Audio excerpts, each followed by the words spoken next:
Bona tarda, benvingudes i benvinguts a totes i a tots. Comencem aquesta nova trobada de, de controllers que, com molts de vosaltres ja sabeu, organitzem anualment conjuntament amb Global Charter Control Institute, que és l'entitat amb la que estem vinculats a l'hora de desenvolupar totes les activitats que fem en l'àmbit professional del control financer. En primer lloc, un parell de modificacions que hi ha respecte a l'acte, perquè hem tingut uns fets imprevistos de darrera hora. D'entrada, excusar a Lola, que és la persona de Global que tenia que fer la presentació, que no podrà assistir, i després l'altre copresentador, que era el Xavier Sari, que és el director del programa, que ha tingut un accident de trànsit, no greu, però ell ha de fer un petit ingrés i, per tant, era inviable que pogués assistir a l'acte. I, per altra banda, les ponències, també hem tingut una baixa de darrera hora per un fet que no hem pogut corregir, i hi ha un petit canvi amb la ponència que ara va fer respecte als reptes en el control de gestió de les organitzacions al Santi Aliaga, que amb el seu lloc farà la mateixa ponència a l'Alfonso Roig. Com no ens sent a Santiago, perdre no perdem, per tant, és una primeríssima espada i per tant, podreu treure, crec, molt de suc. Bàsicament, us explico el perquè d'aquestes jornades. Com molts de vosaltres ja sabeu, des de fa uns quants anys nosaltres estem desenvolupant un programa superior de la figura professional del controller de gestió, i ho fem perquè en els darrers anys entenem que ha esdevingut una figura crítica en les organitzacions. Si bé fa uns quants anys era una figura que estava bastant focalitzada en l'àmbit de la mitjana i gran empresa especialment, cada vegada més són les pimes que utilitzen aquesta figura i les seves funcions dins de les empreses. I, per tant, creiem que és una figura del tot rellevant i del tot transcendent dins de les organitzacions de les pimes del nostre país. I per això fem aquesta petita jornada per reflexionar respecte a diferents temes que entenem d'interès per aquesta figura professional, i bàsicament ho farem a través de 3 ponències. Una, com no pot ser d'una altra manera amb els temps que corren ara, és respecte a la intel·ligència artificial, de veure realment fins a quin punt ens afectarà i com ens afectarà a nivell de control financer. Una altra ponència respecte a una visió de la gestió financera més enllà de la pura comptabilitat, és a dir, que és allò més transcendent per a les empreses respecte al control financer. I, per últim, doncs, la que us deia que fa l'Alfonso Roig del control de gestió de les organitzacions. A partir d'aquí, simplement un parell de coses a nivell operatiu, d'organització. Les ponències les farem en castellà perquè hi ha assistents de Catalunya, però també de fora de Catalunya, i fins i tot algun dels ponents és de Madrid, i, per tant, per facilitar-ho, ho farem en castellà. I per donar-li més continuïtat a les ponències, tota la part de preguntes que vulgueu fer amb els ponents, a la part de sota del Zoom veieu una opció que és preguntes i respostes, questions and answers en anglès, per quan tingueu l'idioma. Allà, durant tot l'acte, podeu anar escrivint les preguntes que voleu que transmetem amb els ponents, i al final de les ponències farem aquesta roda de preguntes i una mica de debat general respecte als dubtes o inquietuds que us hagin pogut sortir. A partir d'aquí, per últim, al final de la ponència, en aquest cas el David Oller, perquè el Xavi Savi, com us deia, no podrà assistir, us farà una petita explicació del que és el programa de control de gestió que encetarem durant el proper mes, si no recordo malament. Llavors, jo, sense més dilatació, perquè l'important és el que han de dir-nos els ponents, faré pas a la primera ponència. Recordeu sobretot el tema de les preguntes i respostes, que ho podeu anar posant a baix.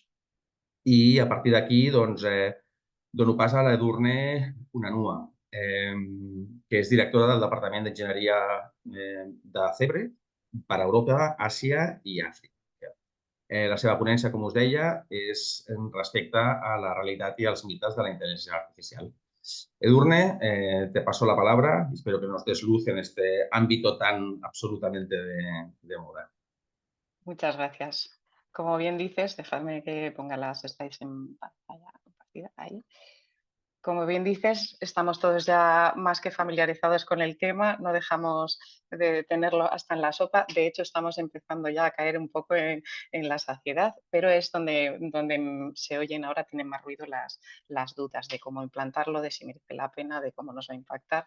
Vamos a charlar sobre esto, compartiendo datos y algunas reflexiones, sobre todo a nivel de cómo nos impacta en la empresa. Me presento brevemente, soy Edurne, como ha dicho Alfonso, y bueno, pues ingeniero de teleco y 20 años dedicada a proyectos de tecnología e innovación y como todas las oleadas, pues la IA en los últimos 5 o 6 años enfocada más en plataformas de datos es cuando ha empezado a ofrecernos alternativas, beneficios, creatividad y hemos tenido que ir acompañando los éxitos y las caídas y ser más consciente de los riesgos y de ahí que me gusten todos estos temas. Me ha parecido interesante, no sé si algunos a principios de verano visteis esta noticia, que yo creo que viene a reflejar precisamente ese momento, ¿no? Un fotógrafo español en un concurso bastante reputado de fotografía presentó en la sección de fotografía de inteligencia artificial una que era realista, una fotografía real y ganó no solo el tercer premio, sino también el voto del público o algo así. Entonces, claro, eh, bueno, pues hubo mucho revuelo, obviamente le retiraron el premio, su objetivo quizás era reivindicar que pues, la naturaleza tiene belleza pues inigualable por la IA, pero precisamente yo creo que consiguió, ¿no?, pues, reavivar precisamente ese debate. Ya hemos llegado a un estado del arte, aunque todavía estamos en tiempos muy incipientes de esta tecnología, en la que a veces, ¿no?, se diluyen a nivel de, sobre todo, creación de contenido, se diluye el poder distinguir o casi nos supera, ¿no?, lo que puede generar una inteligencia artificial versus, no solo en la fotografía, en otros ámbitos también, versus lo que hacíamos los humanos con todos nuestros talentos. Y entonces, bueno, yo creo que es importante pues, ser todavía más conscientes. Pongo de nuevo el ejemplo de esto de fotografía, pero lo podemos aplicar como os decía, a cualquier ámbito en el que, o función, a nivel personal y sobre todo a nivel laboral, que a un ojo sin preguntas fue fácil engañarle. Un jurado, por muy sabios y conocedores del tema que fueran, incluso cuando estaban analizando la propia sección de inteligencia artificial, fue muy fácil engañarlos y al gran público ya ni te cuento. De ahí la importancia, ¿no?, de que nos cuestionemos y ya no solo de cuestionarnos, de que estemos al día de todas las novedades, todas las barreras que va rompiendo la IA, aunque nos parezca que no nos salpiquen, porque a veces parece eso que es de otros y que queda muy futurista y que va por allá, pero al final se nos va colando hasta en la cocina, le tenemos en todos los ámbitos, en reportes automatizados que nos genera un compañero en mayores riesgos a nivel de ciberseguridad, de que nos envía. Entonces, cuanto más conscientes seamos de dónde puede haber una vulnerabilidad para que precisamente hagamos ese juicio crítico que de momento no pueden hacer las máquinas, de momento, pues yo creo que bueno, era una manera de abrir este pequeño bloque, ¿no? Otra de las grandes preguntas que está sobre la mesa, como decía al principio, es, vale, ha sido un boom, pero ahora está parando un poco. ¿Esto de la inteligencia artificial es una simple tendencia? Estamos desde hace muchísimos años más que acostumbrados a estar rodeados de productos tecnológicos. Ni nos damos cuenta de la cantidad de ellos que llevan muchísima inteligencia artificial debajo. Y ya no me refiero solo a la IA generativa, a los chats, a la voz, sino a machine learning, a analítica, a automatización de procesos. Hace muchísimo tiempo. De hecho, lleva con nosotros desde 1950, cuando Alan Turing se planteaba, ¿podrá la máquina superar la inteligencia humana?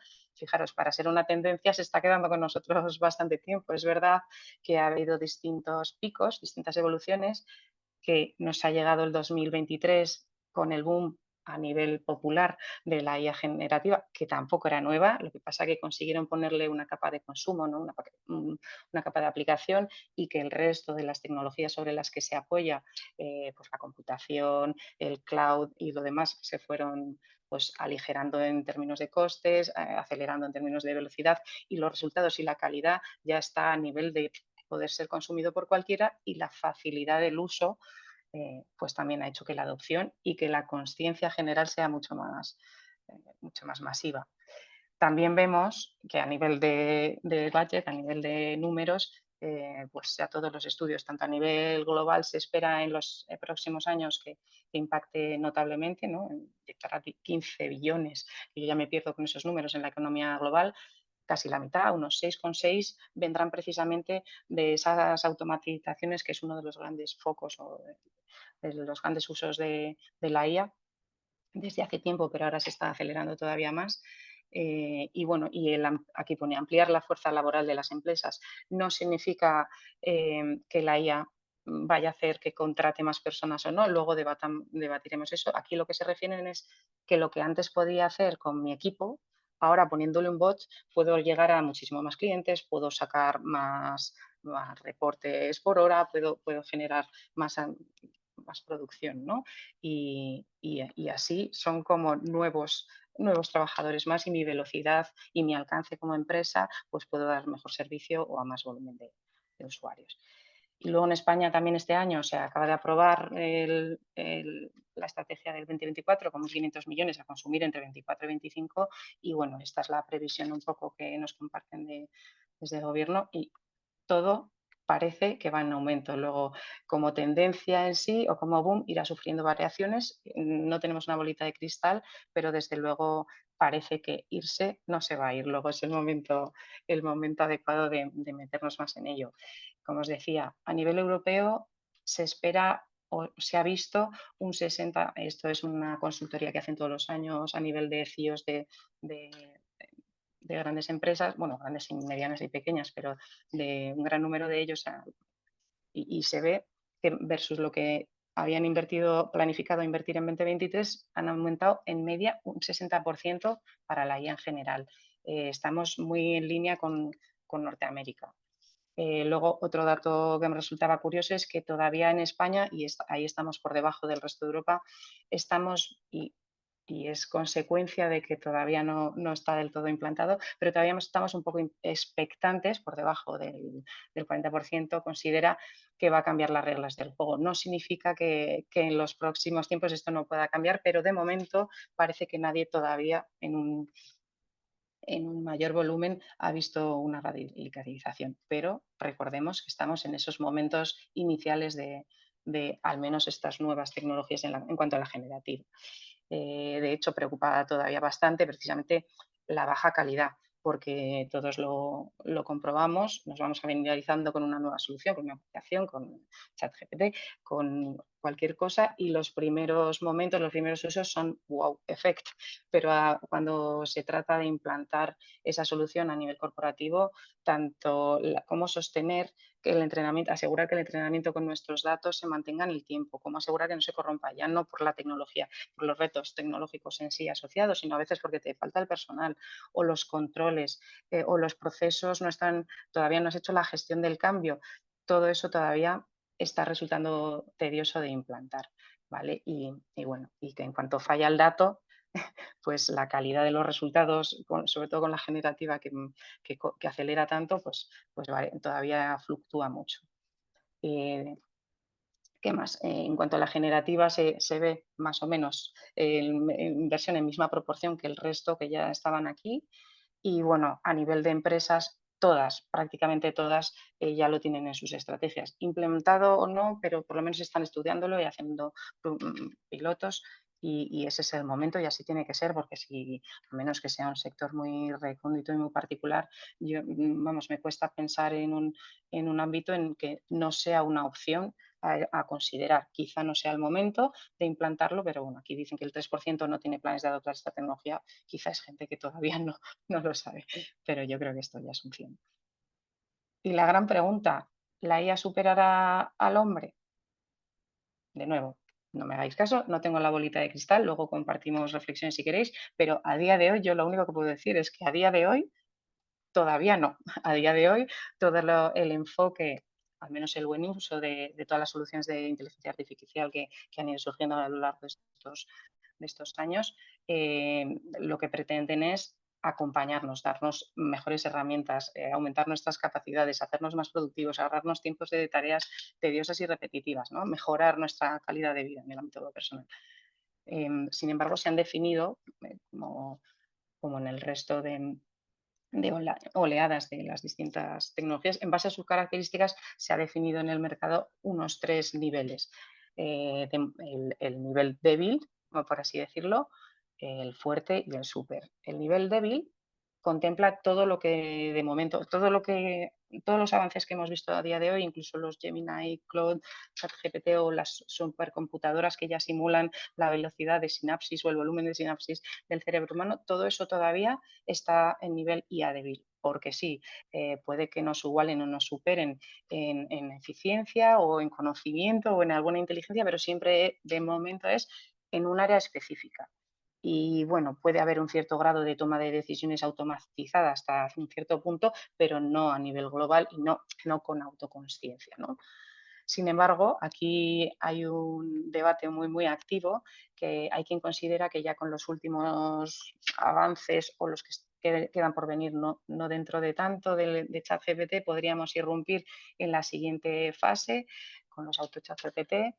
Hay hay quien dice que aunque estemos cerca a nivel de gap tecnológico, de habilidades de la tecnología, aunque estemos no tan lejos de ese siguiente nivel, sin embargo, a nivel de costes, infraestructura, procesos y cómo sostener en el tiempo esas soluciones, todavía tienen que madurar mucho y seguir invirtiendo, sobre todo en la digitalización, el panorama de las empresas y, bueno, y en otros campos la computación también debería seguir creciendo y abaratarse. Veremos si lo vivimos, pero lo alcanzaremos cuando nos empaten a nivel de capacidades cognitivas y haya una solución que pueda hacer cualquiera de las cosas que yo puedo hacer, porque ahora una solución de inteligencia artificial pues igual puede hablar mejor que yo, seguro. Hay otra que podrá hacer, yo que sé, analizar datos mucho más rápido que yo, pero no hay una que haga todo o que haga la cocina y barra y pinte y me saque al perro.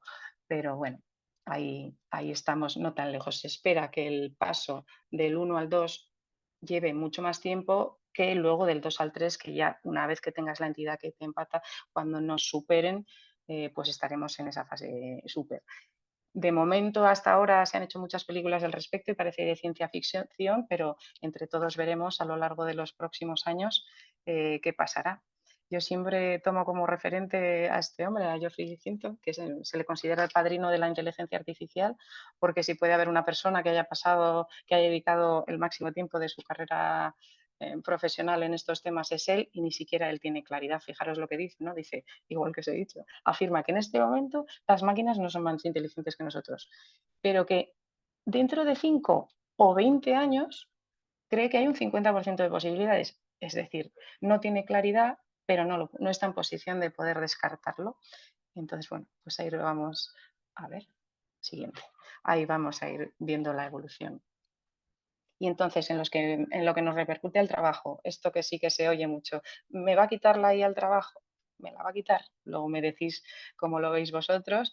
Yo creo que está claro que, hombre, en el corto plazo no, pero en el medio corto, medio largo, quizá no la IA en sí, pero sí igual alguien que esté mucho más actualizado, mucho más familiarizado, que haya de manera proactiva, que se haya ido poniendo al día sobre cómo gestionarlo y que le cueste menos pues, incorporar nuevas habilidades, nuevos conocimientos y gestione mejor las mismas herramientas con los módulos de inteligencia artificial, o que tenga ese pensamiento de, ojo, que aquí ha sido utilizado y tengo que gestionar este riesgo. Entonces, como os decía, la automatización desde hace ya bastantes años viene reemplazando mucha mano de obra, muchas horas de análisis manuales ya se están aligerando y esto impacta a un 15% de los empleos globales. Ahora bien, igual que reduce ciertas tareas manuales, hay empresas que utilizan esto como una ventaja competitiva para el talento que tienen, dedicarlo a tareas pues mucho más creativas o mucho más estratégicas, de mayor valor, y no tener ahí al pobre cerebro haciendo copy, paste o tareas muy recurrentes. Y hay quien, bueno, sí que prescinde de esos puestos de trabajo, pero sin embargo necesita incorporar pues nuevos técnicos o nuevos gestores o gestores con un conocimiento adicional que puedan controlar esos procesos, mantener el entrenamiento o la calidad de lo que nutre esa IA, o a nivel legal que puedas ir estudiando los nuevos riesgos asociados a todas estas soluciones. Y entonces se dice eso, que a partir de este año y los venideros quizás en algún ámbito se pueda haber alguna interrupción o alguna reducción de la necesidad de ciertos puestos de trabajo, pero lo que seguro que a medio largo va a traer nuevos puestos de trabajo con nuevas habilidades y por tanto eso, lejos de temerlo, pues lo tenemos que ver como una herramienta o una oportunidad para que se irá sí o sí incorporando a casi todos nuestros procesos con distintos tiempos en función del sector y la empresa, ¿no? Y bueno, pues eso nos tiene que dar eh, pues mucha motivación para estar más al día que nunca, para leer mm, pues sobre nuevas maneras de hacer lo mismo y luego para explorar esos otros ámbitos en el que igual somos buenos y que al final a lo largo de la jornada casi siempre me quedo sin tiempo para hacer esta otra parte o para hacer menos brainstorming y sin embargo gracias a esto podremos ir aligerándolo.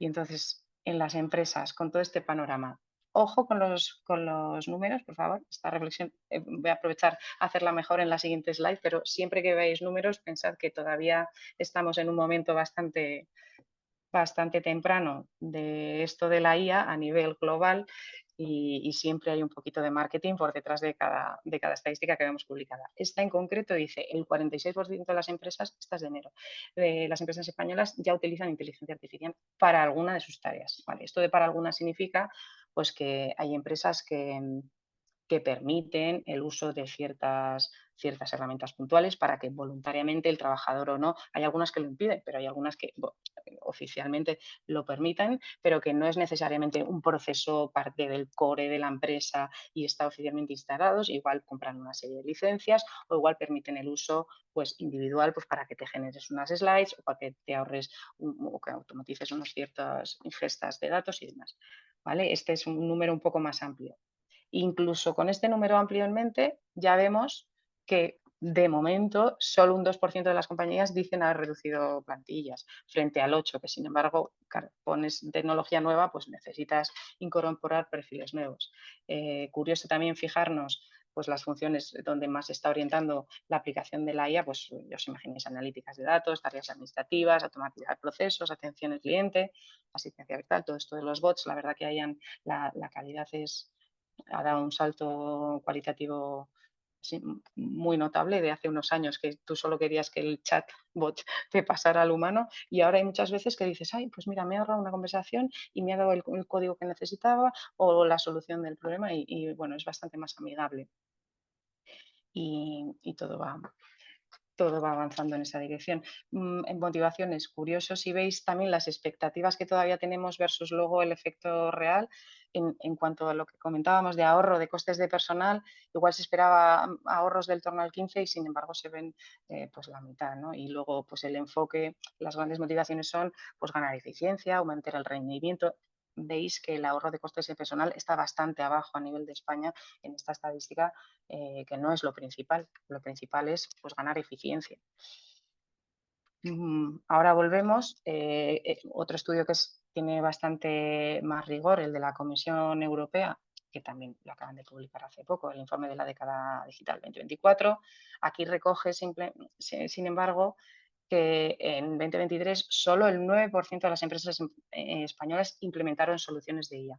Intentando contároslo bien, me estaba informando y se refieren a empresas que hayan incorporado sistemas de IA en al menos, en no solo uno de sus procesos, sino en varios. ¿no? Bueno, hay una serie de condiciones, pero ya es un uso de la IA mucho más integrado en toda la compañía y en los procesos. Y ahí por distintas causas, como decíamos antes, por otros pilares en los que necesariamente se tiene que apoyar la empresa en función de la madurez de algunas empresas, aunque puede que lo estén contemplando, aunque pueden que lo hayan puesto en pues en alguna oficina o en algún ángulo de sus procesos. De ahí a poder llevarlo a producción, a poder asegurar que los resultados que da esa solución pueden ser de calidad sostenidos en el tiempo y podemos paliar o mitigar los riesgos de manera adecuada, y que tenemos el personal con el talento adecuado y que hacemos el proceso de gestión del cambio y que los gestores y los controles también eh, se han podido adaptar a ese nuevo cambio, ahí todavía hay un largo recorrido. Sin embargo, esto solo va a ir creciendo. Como veíamos antes, hay una fuerte inversión detrás, luego es cuestión de tiempo y distintos ciclos que esto se vaya elevando. Vale. Por ejemplo, si hay una empresa muchísimas empresas, casi la gran mayoría ya tienen un ERP y en muchas ocasiones ya está en la nube. Los propios ERP, ciertas herramientas ya van a ir incorporando módulos de IA que como gestor o como profesional que los utilizas, pues ya te vas a beneficiar de eso. Cuanto más familiarizado estés, más consciente del uso, o antes podrás saltar a hacer esas pruebas iniciales, antes podrás beneficiarte de esa eficiencia y antes destacarás frente a tus compañeros que igual pues les pilla un poquito más. A veces el miedo paraliza, ¿no? El desconocimiento trae un poquito de miedo y precaución y la gente se toma más tiempo. Pues os invito a que intentéis ser de los pioneros, de los que tienen ganas de probar, que por lo que veo hay mucho interés porque hay aquí mucho foro. Y bueno, pues eso, algún numerito más ya para cerrar, que no quiero abusar de vuestro tiempo. Luego comentamos preguntas.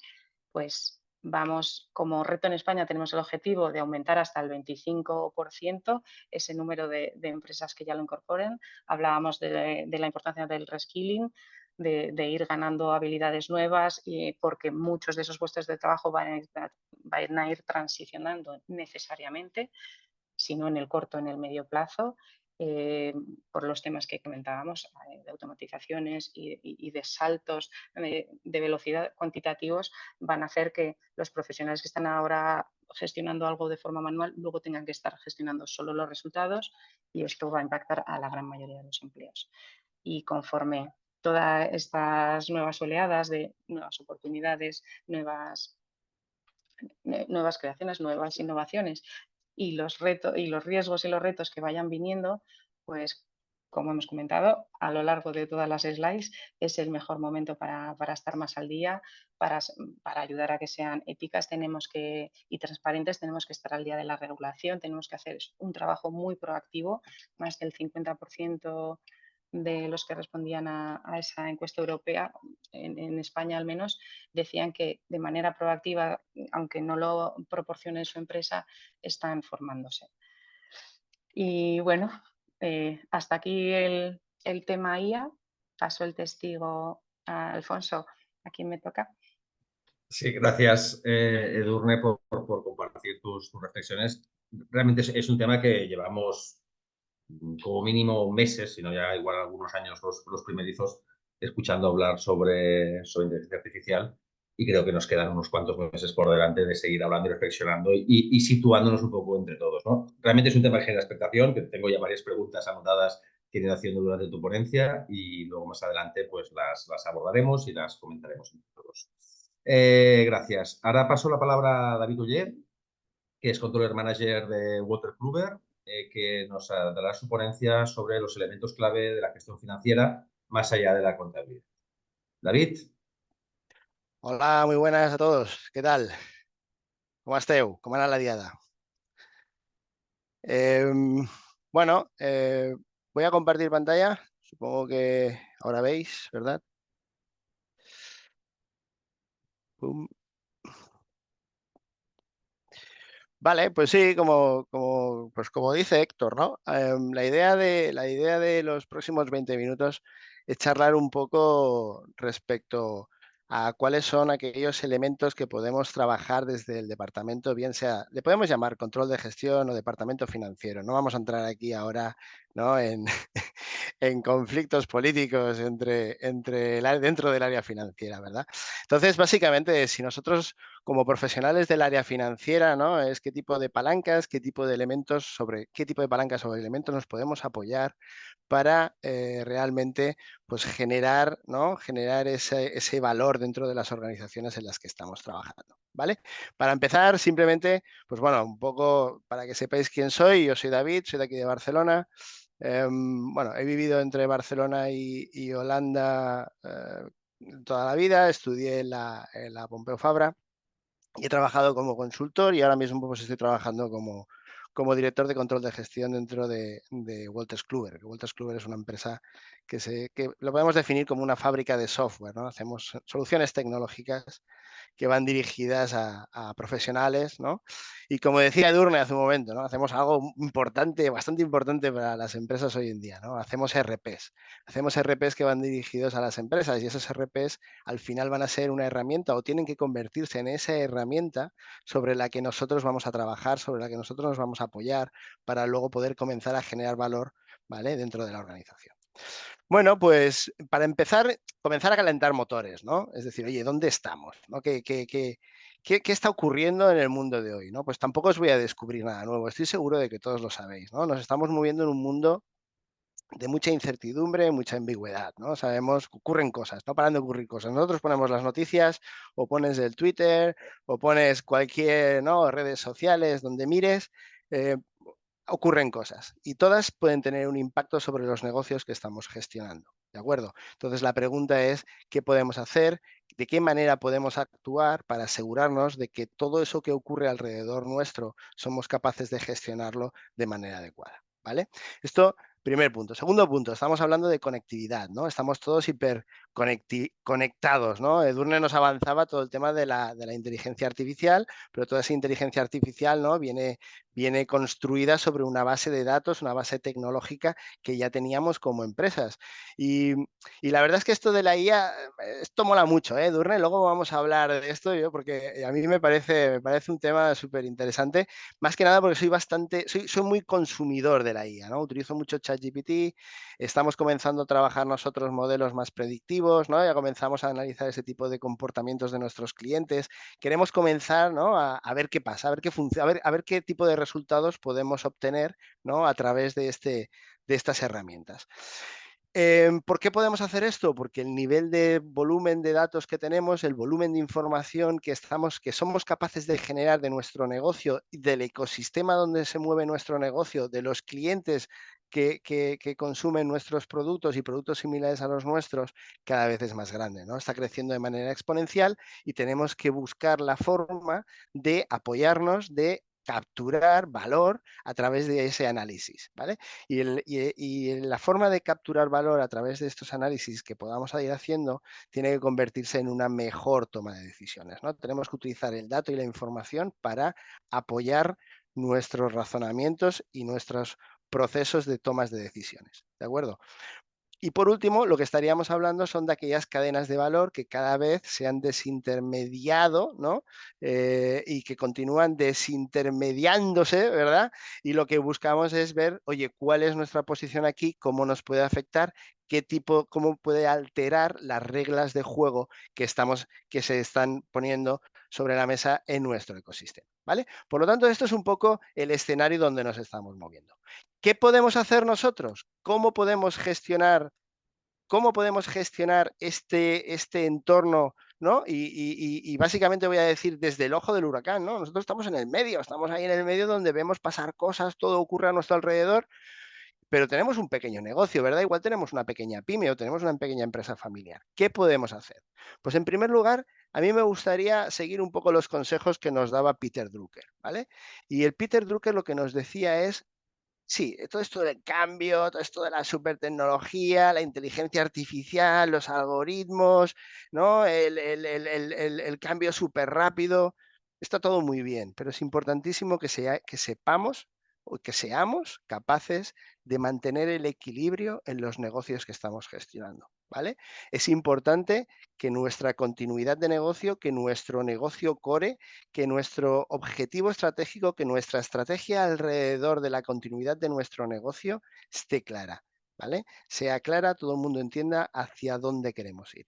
¿Por qué? Porque a medida que vayamos sufriendo cambios, a medida que vayamos viviendo esos cambios, lo que necesitamos es ir virando poco a poco, ¿vale? Paso a paso hacia ese cambio. No nos podemos quedar atrás, pero lo que no podemos hacer es alterar por completo el status quo de nuestra organización por el cambio que se está produciendo, ¿vale? Todo tenemos que ir trabajándolo poco a poco, sin olvidar de dónde venimos, ¿de acuerdo? Pero con una meta clara. Esa meta clara tiene que ser esa gestión del cambio y ese objetivo hacia donde nos queramos dirigir, ¿de acuerdo? Por lo tanto, como decía Drucker, pensemos en el equilibrio, ¿vale? ¿Y cómo podemos generar ese equilibrio? Desde el Departamento de Gestión Financiera o desde el Departamento de Gestión de control de gestión, ¿vale? Pues básicamente nos tenemos que convertir en el medio centro, ¿verdad? Nosotros somos el medio centro de un equipo de fútbol o no sé, el que juega en el medio de un equipo y lo único que hace es distribuir la pelotita de un lado a otro. ¿Para qué? Para hacer jugar al resto de jugadores, ¿vale? Y ese medio centro o ese terreno de juego donde nosotros estamos jugando, ¿cuál tiene que ser? Hasta hace muy poco, donde nosotros nos movíamos mucho, y aquí no sé dónde está el ratón, pero está aquí, ¿vale? Donde nosotros nos movíamos, cuál es nuestra zona de confort, ¿no? Nuestra área de expertise, ¿no? Donde siempre hemos estado más cómodos, ha sido ese eje, ¿no? Basado en la parte más económico-financiera de la organización, ¿no? En las cuentas anuales, a nosotros nos ponen un Excel, y nos ponemos ahí a tope, venga, que esto hay que cuadrarlo, que el cash flow, ¿no? Los flujos de caja de efectivo, el balance, que sea activo para arriba, pasivo para abajo, ¿verdad? Siempre estamos pensando. Pero si os fijáis, todo esto de la económico-financiera se basa en ¿qué? En el equilibrio, ¿no? En que el pasivo sea igual que el activo, ¿verdad? Esto tiene que ser igual, que nuestros ingresos tengan un equilibrio, que sean sostenibles en el tiempo, que tengan una continuidad, que nuestros resultados también, porque eso lo que va a ayudar es a generar una retroalimentación en el negocio, una retroalimentación, ¿no? En ese ciclo financiero que estamos gestionando como organización. Esto es súper importante. Pero aquí me gustaría que diéramos un paso más, que diéramos ese paso, ¿vale? De adicionalmente desde nuestra área económico-financiera, ya no es solo cuadrar toda esta información, sino es conocer la historia que reside detrás de los números. Cuando nosotros entendemos la historia que hay detrás de esos números y somos capaces de explicarla a la gente que trabaja con nosotros en el negocio, entonces estaremos educando al negocio ¿para qué?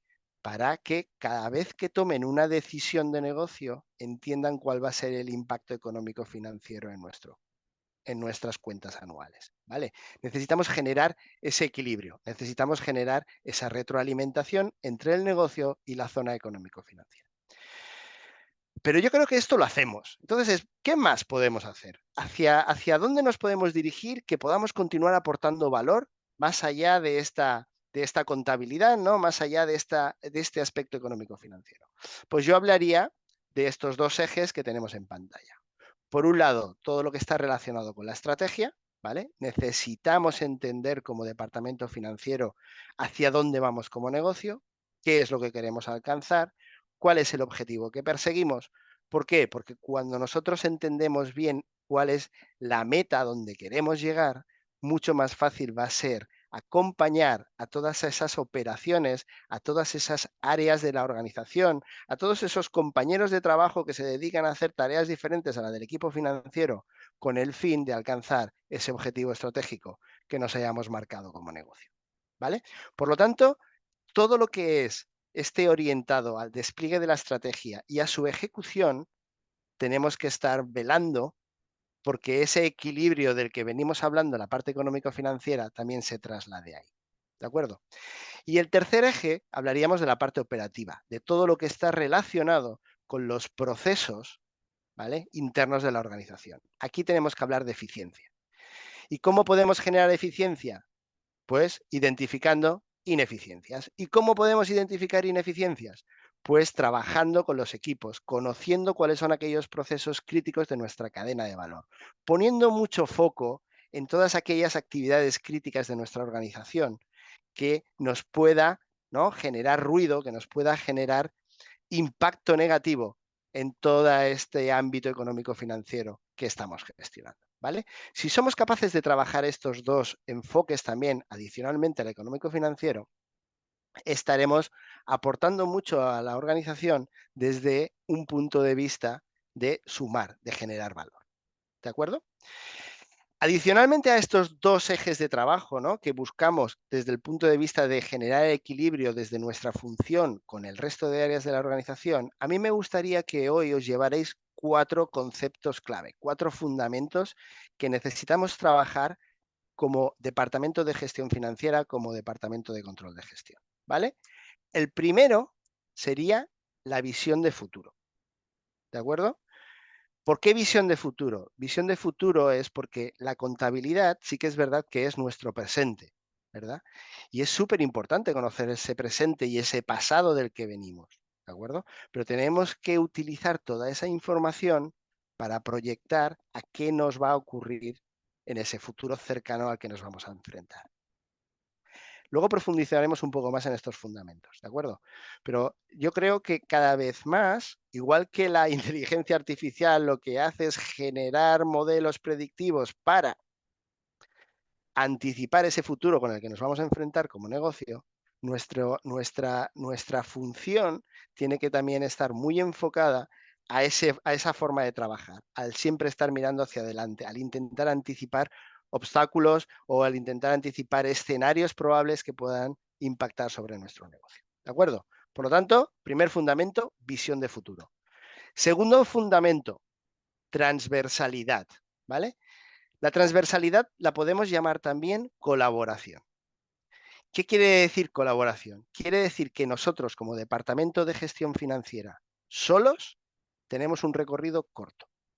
Pero si somos capaces de trabajar con todo ese conocimiento que existe en el resto de la organización, entonces nuestra función va a generar un valor mucho más importante, mucho más relevante que si no lo hace. Por lo tanto, os recomendaría transversalidad, colaboración en todas aquellas tareas, en todos aquellos proyectos en los que estéis trabajando como departamento de gestión financiera. ¿Vale? Colaboración. El tercero, gestión del riesgo. Si os fijáis, cuando hablamos de gestión del riesgo, nos estamos también relacionando con esa visión de futuro. ¿Por qué voy a mirar hacia el futuro? Porque lo que quiero es anticipar obstáculos. Y si soy capaz de identificar obstáculos, ¿qué va a ocurrir? Que voy a poder tomar acciones, voy a poder poner en marcha planes de acción para intentar mitigar el impacto de ese riesgo que hayamos identificado.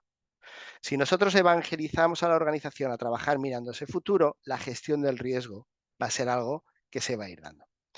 Y por último, hablaría de habilitadores, ¿vale? ¿Cuáles son aquellos habilitadores que nos van a permitir realizar este trabajo del que estamos hablando? ¿Sí? Por lo tanto, cuando hablamos de gestión financiera y cuando hablamos de más allá de la contabilidad, tenemos que pensar en, oye, todo lo que está relacionado con la estrategia y que todo lo que hacemos en la organización tiene que estar dirigido a conseguir ese objetivo estratégico. Operaciones, cómo puedo acompañar a todos esos departamentos de mi cadena de valor para que cada vez sean más eficientes, para que cada vez tengan menos ineficiencias en sus procesos. ¿Y cuál es la forma en que tengo que llevar a cabo esto? Siempre mirando hacia el futuro, siempre intentando anticipar riesgos, siempre trabajando en colaboración con el resto de área, y ahora veremos los habilitadores, ¿vale?, que nos pueden ayudar a realizar esto. Pero vamos por partes. ¿Cómo vamos de tiempo, Héctor? Vamos bien, ¿no? 19, tengo 10 minutitos. Perfecto. Pues mira, 10 minutitos muy rápido, ¿no? Es decir, oye, ¿cómo podemos llevar a cabo estos 4 puntos? Pues en primer lugar, la visión de futuro, ¿no? Es decir, oye, no tenemos una bola de cristal, ¿verdad? Una bola de cristal donde digamos, bolita, bolita, dime cuántas ventas vamos a tener el mes que viene, ¿verdad? Esto, si lo habéis intentado, podéis probar también con ChatGPT. Tampoco funciona porque ChatGPT te dice que no sabe el futuro, ¿eh? Te dice que alguna probabilidad y tal, pero de futuro no quiere hablar ChatGPT. Podéis probar también de que os diga la quiniela de la semana que viene. Tampoco funciona, no os la dice, que os lo he intentado, ¿vale? Pero lo que necesitamos hacer cuando estamos trabajando la visión de futuro es poner en marcha un sistema, un método. Un método que nos ayude a determinar ese futuro, esos escenarios probables con los que vamos a trabajar, ¿vale? Y sobre los que vamos a intentar trabajar ese equilibrio desde la parte financiera, ¿de acuerdo? ¿Qué quiero decir con esto? Pues que si yo tengo un sistema en marcha para definir cuánto voy a vender el mes que viene, este sistema tiene que estar basado en el apoyo del conocimiento de las diferentes áreas, comercial, marketing, atención al cliente. Me tengo que poner en contacto con ellos, tengo que conocer de qué estamos hablando, ¿vale? ¿Por qué? Porque lo que voy a hacer es, yo sé cuánto tardo en cerrar una oportunidad, yo sé cuántas oportunidades tengo, yo sé cuántas oportunidades soy capaz de generar, yo sé cuál es mi factor de conversión de esa oportunidad encontrada, identificada, creada, cuántas convierto en venta, ¿verdad? Podríamos hablar aquí de términos y palabras, ¿no? KPIs que seguro que muchos de vosotros conocéis, ¿vale? Bueno, pues lo que tengo que hacer es traducir esa información en un dato y ese dato pues puede ser que sea una venta superior, una venta inferior a lo que yo había pronosticado en mi presupuesto inicial, ¿verdad? ¿Qué pasa si es un escenario mejor, un escenario más positivo con más venta? Pues que obviamente voy a tener más dinerito para gastar, porque si tengo más ventas tendré más ingresos, pero como no he ampliado todavía los costes, pues voy a tener más dinerito. ¿Qué voy a hacer con este dinerito? Ah, amigo, esto es lo que tenemos que pactar. Pactemos un plan de acción. Pues voy a invertir aquí, o voy a invertir allí, o voy a invertir en más comunicación, o en producto, o en servicios, lo que sea, ¿vale? Tendréis que dibujar un plan de acción. Y ese plan de acción, ¿en base a qué se tiene que construir? A esa estrategia de la que estábamos hablando. Si conocemos la estrategia, podremos generar ese plan de acción. Cuando ya tenemos ese plan de acción y lo hemos pactado con un comité de dirección, entonces, en el momento que el escenario que hemos dibujado como probable se materializa o comienza a materializarse, lo único que necesitamos es comenzar a ejecutar ese plan. Ponemos a coger más gente, pues el plan que hayamos definido, ¿de acuerdo? ¿Qué ocurre con esto? Que lo que estamos haciendo es ser ágiles. Como lo que estamos es siempre mirando a futuro, cuando llega ese futuro, lo único que hacemos es actuar. Y entonces ya no trabajamos de manera reactiva, lo hacemos de manera proactiva porque ya tenemos nuestros planes montados, bien sea ese escenario positivo o negativo. Con lo cual nos convierte en una empresa que va a ser mucho más ágil, va a ser mucho más robusta y va a ser mucho más resiliente ante posibles incertidumbres que se vayan gestando en ese ecosistema en el que estemos trabajando. ¿Vale? Por lo tanto, si lo que queremos es trabajar esa visión de futuro, pongámosle método, pongámosle sistema y trabajemos con el resto de la información para que este método cada vez sea más fino, trabaje como un reloj suizo. Segundo fundamentos, lo que hablábamos de la transversalidad. ¿Qué es lo que perseguimos con la transversalidad? ¿Qué es lo que perseguimos con la colaboración? Perseguimos el incrementar el porcentaje de éxito en nuestras decisiones. ¿Y cómo podemos conseguir esto? Pues combinando por un lado todos esos datos que tenemos a nuestro alcance, ¿vale? Que son muchos, que los tenemos ordenaditos, ¿verdad? En ese ERP, toda esa información que ponemos desde el departamento contable, pues toda esa información y todo ese dato que tenemos lo tenemos que combinar con todo ese conocimiento que existe en las áreas del negocio. Cuando nosotros combinamos estos dos factores, unos cuantitativos y otros cualitativos, se produce la magia, ¿verdad? Entonces, ¿la magia cuál es? Que somos capaces de generar propuestas de valor que son muy potentes, propuestas de valor que están muy solidificadas con el conocimiento del negocio y con el dato, tanto histórico como preventivo o proyectivo que hayamos dibujado. ¿Vale? Por lo tanto, cuando ese valor, esa propuesta de valor está bien trabajada, es mucho más fácil tomar decisiones sobre ella que si no lo está. Por lo tanto, nosotros para trabajar de manera colaborativa, transversalidad. Gestión del riesgo. Cuando hablamos de gestión del riesgo, ¿en qué nos tenemos que enfocar? Oye, pues si lo que hacemos es mirar al futuro, lo que tenemos que pensar es dibujar esos DAFOs que tanto nos gustan, ¿no? Tenemos un DAFO que lo que nos puede dar son información que nos ayude a marcar cuál es ese punto de equilibrio que nos aporta continuidad en nuestro negocio. ¿Cómo? Pues diciendo qué elementos tengo que incrementar en mi negocio, qué elementos tengo que mantener, qué elementos tengo que reducir y qué elementos tengo que eliminar, ¿vale? Cuando nosotros trabajamos con toda esta información y con datos verídicos de nuestro negocio, ¿vale? El identificar riesgos, el poner en marcha planes de acción en caso de que ese riesgo se materialice, eso es mucho más ágil que si no trabajamos de esta manera, ¿vale? Y por último, como os decía, los habilitadores. Oye, ¿qué habilitadores tenemos para realizar toda esta función? Para realizar todas estas palancas que podemos poner en marcha para realmente catapultar, ¿no? Y convertir todo ese dato financiero en valor para la gestión de nuestro negocio. Pues tendremos que hablar de tecnología, ¿vale? Yo creo que Edurne lo ha explicado muy bien todo lo que está relacionado con la tecnología. Tenemos tenemos tecnología sobre la que tenemos que construir nuestro dato, tenemos tecnología que tenemos que arquitecturar de manera adecuada para asegurarnos de que recogemos toda esa información que necesitamos para poder explotar luego más tarde, ¿vale? Y nos tenemos que apoyar sobre esta tecnología. ¿Por qué? Porque cuanto mayor sea la ayuda de la tecnología, más tiempo podremos dedicar a ese análisis, a esa construcción de propuestas de valor, a esa generación de valor dentro de nuestro negocio, ¿vale? Por lo tanto, tecnología, procesos, todo lo que hacemos tiene un fin, tiene que tener un objetivo, tenemos que ser autocríticos con todo aquello que hacemos dentro de la organización, para qué sirve este informe, para qué sirve este proceso. Y seguramente que cuando nos hagamos esta pregunta habrá muchas cosas que no seremos capaces de contestar cuál es ese para qué. Por lo tanto, pensemos si continúa aportando valor o no, ¿vale?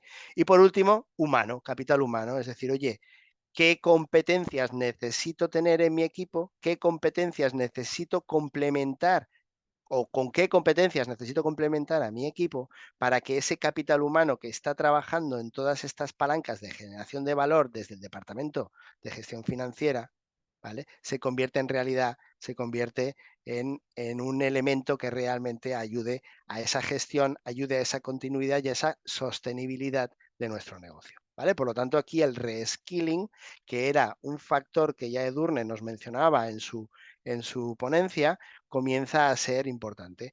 El conocimiento contable es clave, pero ¿cómo podemos, ¿no?, dar ese paso? ¿Cómo podemos dar ese giro de tuerca que realmente nos ayude a aprovechar ese dato para proyectar ese futuro que andamos intentando anticipar? ¿De acuerdo? Y para acabar, simplemente pensar que el equilibrio no se encuentra, se crea, ¿vale? Y nosotros, dentro de nuestras organizaciones, tenemos que ser ese medio centro del que os hablaba antes, ¿vale?, que sea capaz de generar, de crear ese equilibrio dentro de la organización para que esa organización se enfrente al cambio de manera ordenada, de manera sostenible y con una continuidad, ¿vale?, lo más garantizada posible. Y nada más por mi parte. No sé si... Yo creo que de tiempo vamos bien, ¿no, Héctor? Yo creo que me he desviado un poco, ¿no? Me he alargado. Me he alargado. Perfecto. Estamos pues, prácticamente on time. Muchas gracias, David, por... Y a vosotros. Y bueno, preguntas, por favor, escribir en el chat preguntas que tengáis, dudas, y encantado de debatir luego más tarde en el ruegos y preguntas, como decía Héctor. Alguna ya tengo apuntada para Genial. muchas gracias. A vosotros. Muy bien, pues una vez escuchada la ponencia, damos paso a la última propiamente, que dará Alfonso Roig, que es Business Director del Grupo International, con la ponencia Retos en Control de Gestión en las Organizaciones. Alfonso, todo tuyo. Perfecto, pues muchísimas gracias, Héctor. Un placer acercarme por aquí. Hace ya muchos años que tengo el placer de colaborar con PIMEC, con GCCI, de participar en estos cursos y en estos eventos, trayendo un poco algunos de esos análisis y esos temas que ya se han tocado esta tarde, ¿no? Es decir, algunos de ellos tienen que ver con la transformación de organizaciones, con cómo lo hacemos, con cómo conseguimos organizaciones que realmente colaboren de manera efectiva, la transformación digital específicamente, y también obviamente hay un tema que hemos mirado mucho, que es la empresa familiar. Entonces, en esta tarde que me acerco por aquí y me encuentro con la pequeña y mediana empresa, pues me gustaría compartir algunos mensajes y algunas de las cosas que estamos viendo, retos. La empresa familiar tiene bastantes retos, sí, y también muchas oportunidades. Algunos de esos retos son comunes a todos, son comunes marcados por eso que estaba diciendo David hace un momento, ¿no? Por esa realidad que tenemos, con esa incertidumbre tan grande. Pero hay otros retos que son específicos, que le tocan más a la empresa familiar y que tienen mucho más que ver con esa presencia, con esa propiedad de la familia y con esa presencia e impacto que la familia tiene en el negocio, etcétera. Entonces, cuando miramos una jornada como hoy, en la que ya nos han explicado un poco pues, algunas tendencias tecnológicas y la importancia de aprovechar la oportunidad que estas nos presentan y la necesidad de gestionar y de ver cómo desde vuestro rol, cómo esos roles de control de gestión que tanto han evolucionado en los últimos años, pues tienen ese papel tan importante que jugar. Creo que lo que realmente yo quería aportaros aquí en los próximos minutos es un poco la idea de cuál es la situación de la empresa, ¿no? De cómo está la empresa en general, más allá de un área financiera, de un área de control de gestión, ¿no? Yo tengo la oportunidad de trabajar con un montón de organizaciones eh, a la hora de organizar un poco lo que es, pues, sobre todo la gestión de su talento, la gestión de las personas, la evolución de los puestos, la colaboración efectiva, todo eso que llamamos liderazgo, todo eso que llamamos el cómo nos aseguramos que somos lo suficientemente atractivos, como diríamos que nos hemos puesto lo suficientemente guapos como para que las empresas o el talento quiera trabajar con nosotros. Y me gustaría mirar a esto desde el punto de vista de una empresa familiar. Yo soy una empresa familiar. Ahí fuera hay muchas cosas que están pasando y obviamente necesito gente, necesito esos skills diferentes y que cambian rápido. ¿Cómo lo consigo, no? Entonces, ¿de qué presumo? ¿En qué soy fuerte? ¿Qué es lo que tradicionalmente hemos dicho que una empresa familiar es fuerte? Eh, lo primero que saco es esta reflexión, y es una reflexión ya muy veterana, lo es a propósito, ¿no? Esta imagen que tenéis aquí tiene 20 años. Hoy en día 20 años, o sea, algo que no se ha publicado en el 2021 nos parece que ya está, que ya está completamente obsoleto, ¿no? Cualquier cosa pre-COVID nos parece que ya no aplica, el mundo ya es otro, ¿no? ¿Por qué saco esto de 20 años? Porque lo que se nos dice aquí es algo que creo que es una creencia muy interiorizada, ¿no? Las empresas familiares son más exitosas desde un punto de vista de rentabilidad. ¿Es así? ¿No es así? Ahí en ese gráfico tenéis una comparativa entre varios países, o mejor dicho, dentro de esos países, entre las empresas familiares y el tejido empresarial no familiar, ¿no? Y como veis, domina claramente esos family stocks, esas empresas familiares, parece que dan un mejor resultado. ¿Es así o no es así? Ahora miramos si este sigue siendo el caso. Pero lo fundamental es, si yo quiero ser una empresa competitiva ante mis clientes y ante el talento, ¿qué cosas tengo que demostrar? Y es cierto que esto es un reto, porque no es sencillo mantener la esencia de una empresa con el paso de los años y porque todos esos retos que impactan a empresas muy grandes a la hora de, oye, pero ¿cómo conseguimos que esto de la inteligencia artificial sea una realidad para nosotros? Pues si es un reto muy grande para una empresa grande, es un reto aún mayor para la pyme. Entonces, ¿cómo vamos? ¿Cómo presumimos, ¿no? De alguna manera, siempre me gusta mirar a ¿qué es lo que estamos hablando cuando hablamos de una empresa eficaz, ¿no? Una empresa eficaz, desde un punto de vista de decisiones y de estructura, es aquella que tiene la estructura correcta. Hace lo que hoy necesitamos para seguir creando magia, para seguir ofreciendo ese valor que traemos al mercado. Tenemos esa estructura que además está apoyada en el equipo correcto. Estos son los recursos, parte de los recursos de una organización, que son ese equipo, una parte clave de esa empresa. ¿Tenemos al equipo correcto? Sí, ha evolucionado. Sigue siendo el equipo que realmente está marcando una diferencia para poder, insisto, aportar valor de una manera constante al mercado. ¿Trabaja ese equipo de una manera correcta? Voy a tirar del símil de la presentación anterior, ¿no? Cuando hablábamos de ese distribuidor de juego, ¿no? Estamos hablando de la importancia de que todo circule rápido. Entre otras cosas, la información, de que la gente sepa lo que necesita saber y que con ello pueda aportar valor, pueda aportar ideas. Cuando yo tengo una visión mínima, pequeña, limitada o prácticamente no tengo ninguna visión, es muy difícil que yo pueda contribuir. Esto tiene un impacto muy grande en las empresas con respecto a ese trabajo eficaz.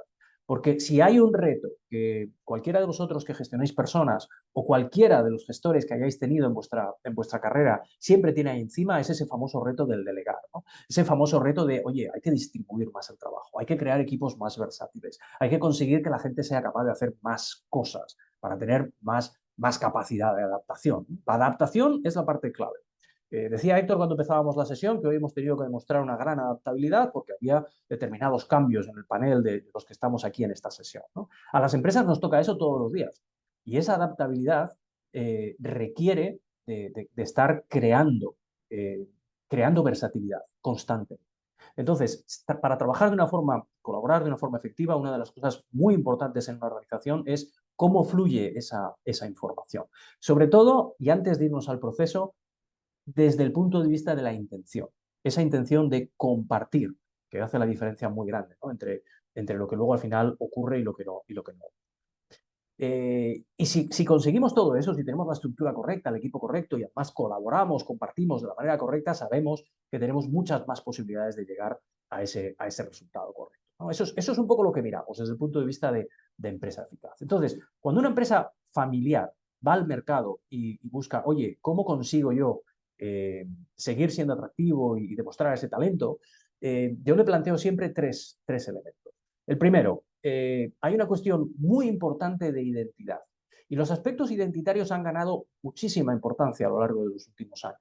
Yo diría que especialmente después del COVID, que fue aquel momento en el que todos tuvimos la oportunidad de pensar muchas cosas y de replantearnos muchas cosas, empezamos todos a preguntar distintas cosas, a atrevernos a decir distintas cosas, a esperar distintas cosas. Y eso es expectativa, ¿no? Y una de las cosas que nosotros hoy esperamos es trabajar, pero trabajar para que sea una parte importante de nuestra vida, una parte importante de quienes somos, de nuestra satisfacción, de nuestro crecimiento, ¿no? De nuestro bienestar. Por eso la identidad de la empresa, lo que hace, por qué lo hace, digamos el espíritu detrás del por qué hace las cosas, es algo que ha ganado mucho peso específico, ¿no? Lo segundo es la gestión. En la sesión anterior hemos tenido mucho con respecto a gestión. Luego os diré algunas cosas específicas de la empresa familiar. Y lo tercero es el acceso al talento. Y el acceso al talento es una de las cosas que más importancia ha ganado en los 2 últimos años. Y lo ha ganado porque cuesta mucho. Lo ha ganado porque ahora mismo tenemos un reto, yo diría, global, un reto de falta de acceso a ese talento. Un reto de desequilibrio entre oferta y demanda en un montón de posiciones, de hecho un número creciente de posiciones, que hace que las empresas tengamos mucha dificultad para tener el equipo que necesitamos tener. Y si vinculo esto a lo de la gestión de riesgos que venía antes, si yo tengo algo potente que ofrecer al mercado y clientes que están deseando comprarlo, el hecho de que no tenga el equipo, los recursos para poder entregarlo, supone un riesgo total para la organización. Y ese es un riesgo que crece, porque el compromiso de entregarlo ya es mío y el compromiso de tener los recursos son míos como organización. Entonces, ¿los tengo o no los tengo? ¿Están conmigo? ¿Están bien? ¿Funcionan y colaboran? ¿O no colaboran e incluso se marchan, ¿no? Y entonces este es un asunto que realmente es importante y además ocurre a muchos niveles. Ocurre en puestos, vamos a decir, de white collar, de fabricación, de logística, que afectan a un montón de industrias y empresas. Todas esas industrias y empresas están pegándose por el mismo talento y ocurre también en puestos de conocimiento, ¿no? En puestos, digamos, mucho más sofisticados desde un punto de vista de preparación. Y ahí no estoy hablando solamente de informáticos y ingenieros, estoy hablando de un montón de posiciones en las que realmente es complicado. De hecho, cuando hacemos valoraciones en las empresas, una de las cosas que decimos es qué impacto tiene que esta persona no esté y cómo es de difícil de reemplazar este puesto y este conocimiento dentro de la misma. Entonces, la identidad, la gestión y el acceso al talento son cosas claves para la empresa familiar. Pues fijaros en el primero.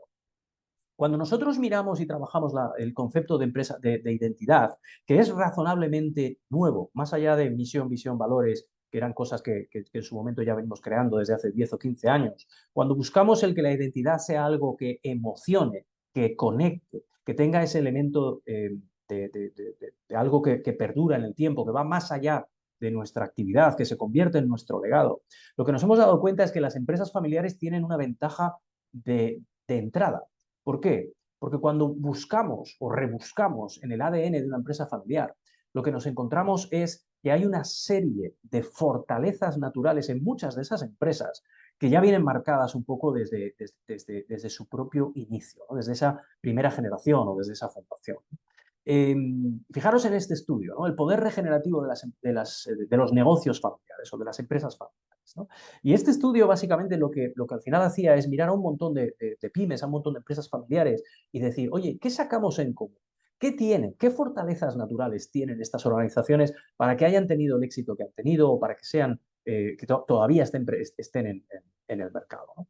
Y de ese estudio se derivaban dos conclusiones importantes. La primera, hay un emprendedurismo fuerte. Es una empresa ha sido una empresa con una capacidad, una inquietud por entender la necesidad ahí fuera, la necesidad en el mercado y aprovecharla. Eso es emprendeduría pura y dura. Y la segunda es, hay una riqueza socioemocional. Y la riqueza socioemocional tiene mucho que ver con esa conexión, que pasando de la propia propiedad de la empresa familiar, demuestra, incluso se adelanta mucho a su tiempo, esa preocupación por los lugares en donde opera, por el impacto que tiene, por la gente a la que toca y a la que influye, directa e indirectamente. Y cuando miramos que así es como se creaba una empresa familiar, con una persona que realmente tenía una gran capacidad de emprendeduría y tenía una conexión emocional muy fuerte, socioemocional muy fuerte, con el lugar en el que estaba, nos damos cuenta de que muchos de esos emprendedores fueron auténticos pioneros de todo eso que hoy llamamos el propósito, la responsabilidad social corporativa, la sostenibilidad, la preocupación por los distintos stakeholders, etcétera, etcétera. Es decir, que una empresa familiar, cuando quiere ponerse guapa, cuando quiere coincidir con todo eso que hoy, insisto, decía, son expectativas del mercado, del talento, simplemente lo que tiene que hacer es volver a mirar hacia adentro y encontrarse con aquello en lo que ya ha sido fuerte desde el comienzo. Ojo, esto es como cuando los niños vuelven al cole después del verano. Es posible que haya pasado el tiempo, es posible que haya que pasar el trapo de polvo, es posible que tengamos que recuperar ciertas cosas, porque todo esto no necesariamente se mantiene. No se mantiene simplemente por seguir con la empresa. Todo esto puede cambiar y a veces se debilita también en el paso de una generación a otra generación, en el crecimiento, en esos cambios de reto para una empresa. Pero ahí estaba y por lo tanto esas empresas suelen tener mucho que contar, muchas historias que contar y mucha credibilidad desde un punto de vista de esa conexión socioemocional. Entonces, volvemos a ese ADN y nos damos cuenta que las empresas familiares hoy, para ser relevantes, para ser punteras, para conectar con nosotros, ¿no? con la sociedad, ya sea desde un punto de vista de clientes o de empleados, básicamente lo que tienen que volver a hacer es ser ellas mismas. Y a partir de ahí sí, a partir de ahí ya, como veis, hay una serie de cuestiones que hay que tener en cuenta y es todo eso que se llama la ambidestria, ¿no? Es decir, ser capaz de mantener varias cosas en el aire a la vez, ser capaz de ser bueno en distintas cosas al mismo tiempo, ¿no? Ahí está esa gobernanza, ahí está ese modelo robusto, ahí está esa innovación para que el rendimiento financiero sea importante. Esto es clave para una organización.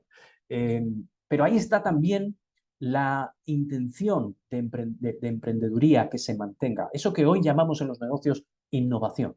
Fijaros, sostenibilidad tiene muchísimo que ver con ese aspecto socioemocional, innovación tiene muchísimo que ver con ese afán, con esa inquietud emprendedora que tenía la empresa.